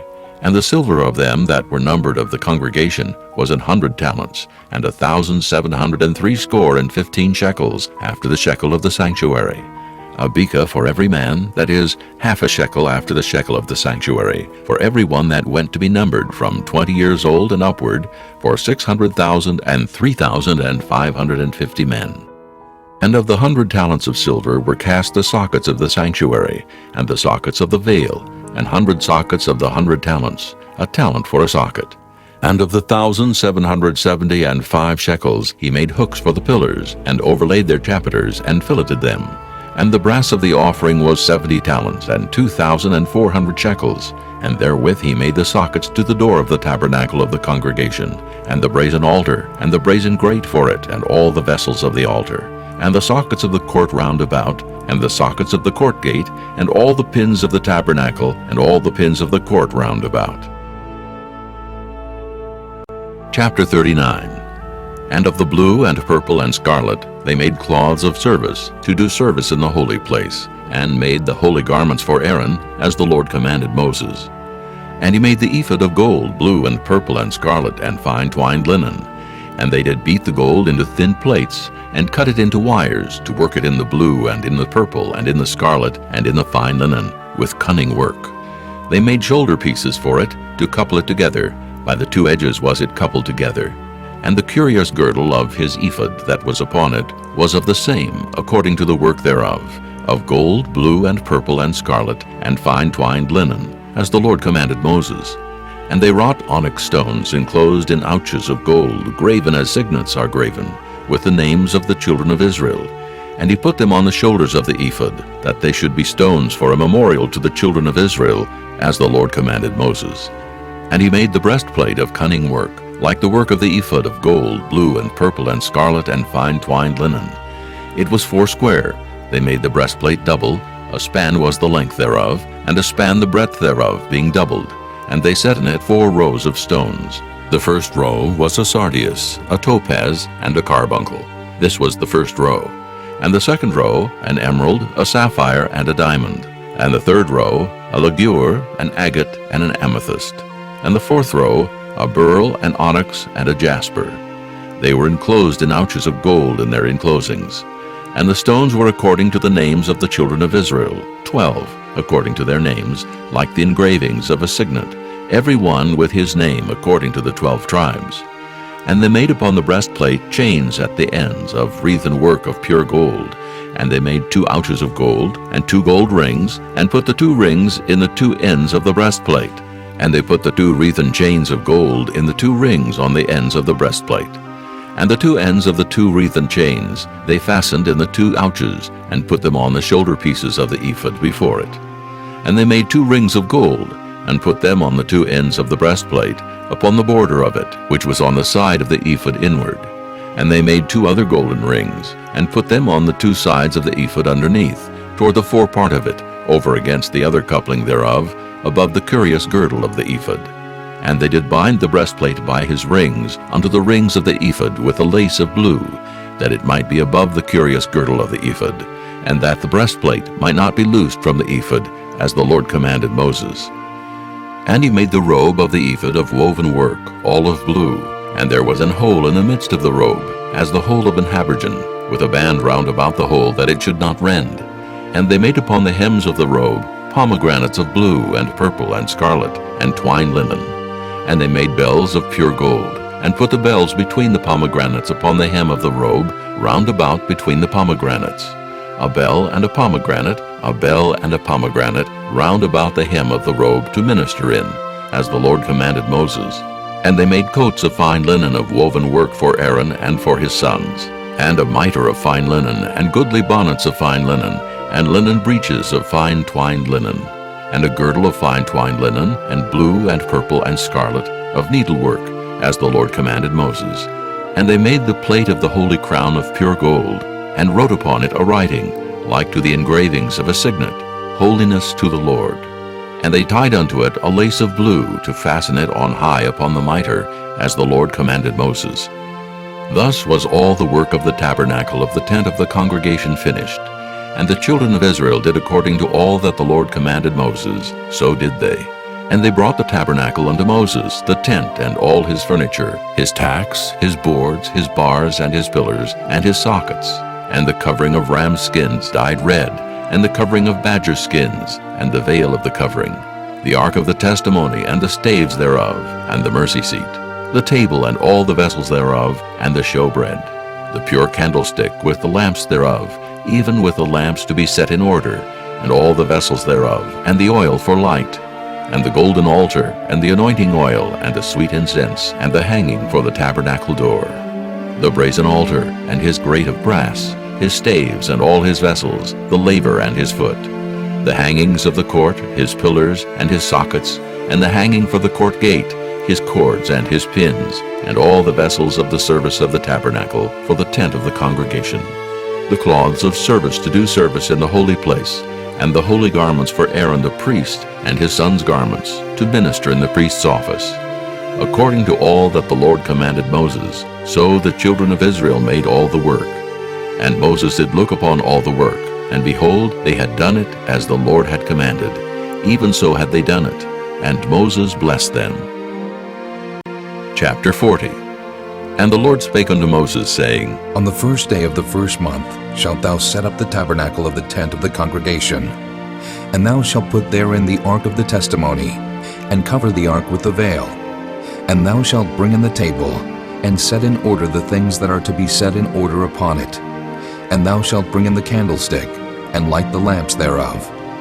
And thou shalt set the altar of gold for the incense before the ark of the testimony, and put the hanging of the door to the tabernacle. And thou shalt set the altar of the burnt offering before the door of the tabernacle of the tent of the congregation. And thou shalt set the laver between the tent of the congregation and the altar, and shalt put water therein. And thou shalt set up the court round about, and hang up the hanging at the court gate. And thou shalt take the anointing oil, and anoint the tabernacle, and all that is therein, and shalt hallow it, and all the vessels thereof, and it shall be holy. And thou shalt anoint the altar of the burnt offering, and all his vessels, and sanctify the altar, and it shall be an altar most holy. And thou shalt anoint the laver and his foot, and sanctify it. And thou shalt bring Aaron and his sons unto the door of the tabernacle of the congregation, and wash them with water. And thou shalt put upon Aaron the holy garments, and anoint him, and sanctify him, that he may minister unto me in the priest's office. And thou shalt bring his sons, and clothe them with coats. And thou shalt anoint them, as thou didst anoint their father, that they may minister unto me in the priest's office. For their anointing shall surely be an everlasting priesthood throughout their generations. Thus did Moses, according to all that the Lord commanded him, so did he. And it came to pass in the first month, in the second year, on the first day of the month, that the tabernacle was reared up. And Moses reared up the tabernacle, and fastened his sockets, and set up the boards thereof, and put in the bars thereof, and reared up his pillars. And he spread abroad the tent over the tabernacle, and put the covering of the tent above upon it, as the Lord commanded Moses.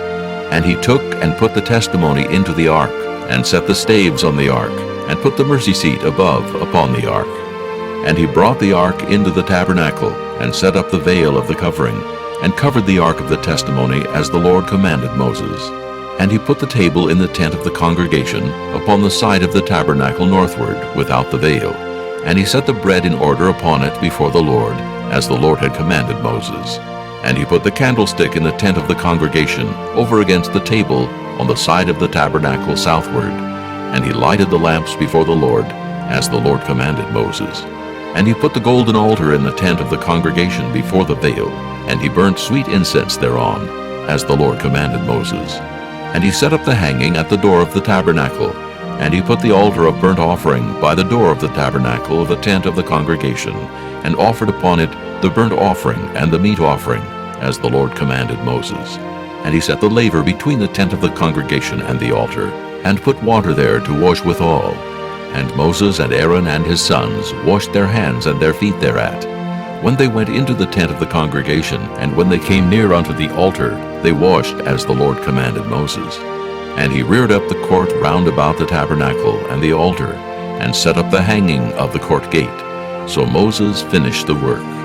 Then a cloud covered the tent of the congregation, and the glory of the Lord filled the tabernacle. And Moses was not able to enter into the tent of the congregation, because the cloud abode thereon, and the glory of the Lord filled the tabernacle.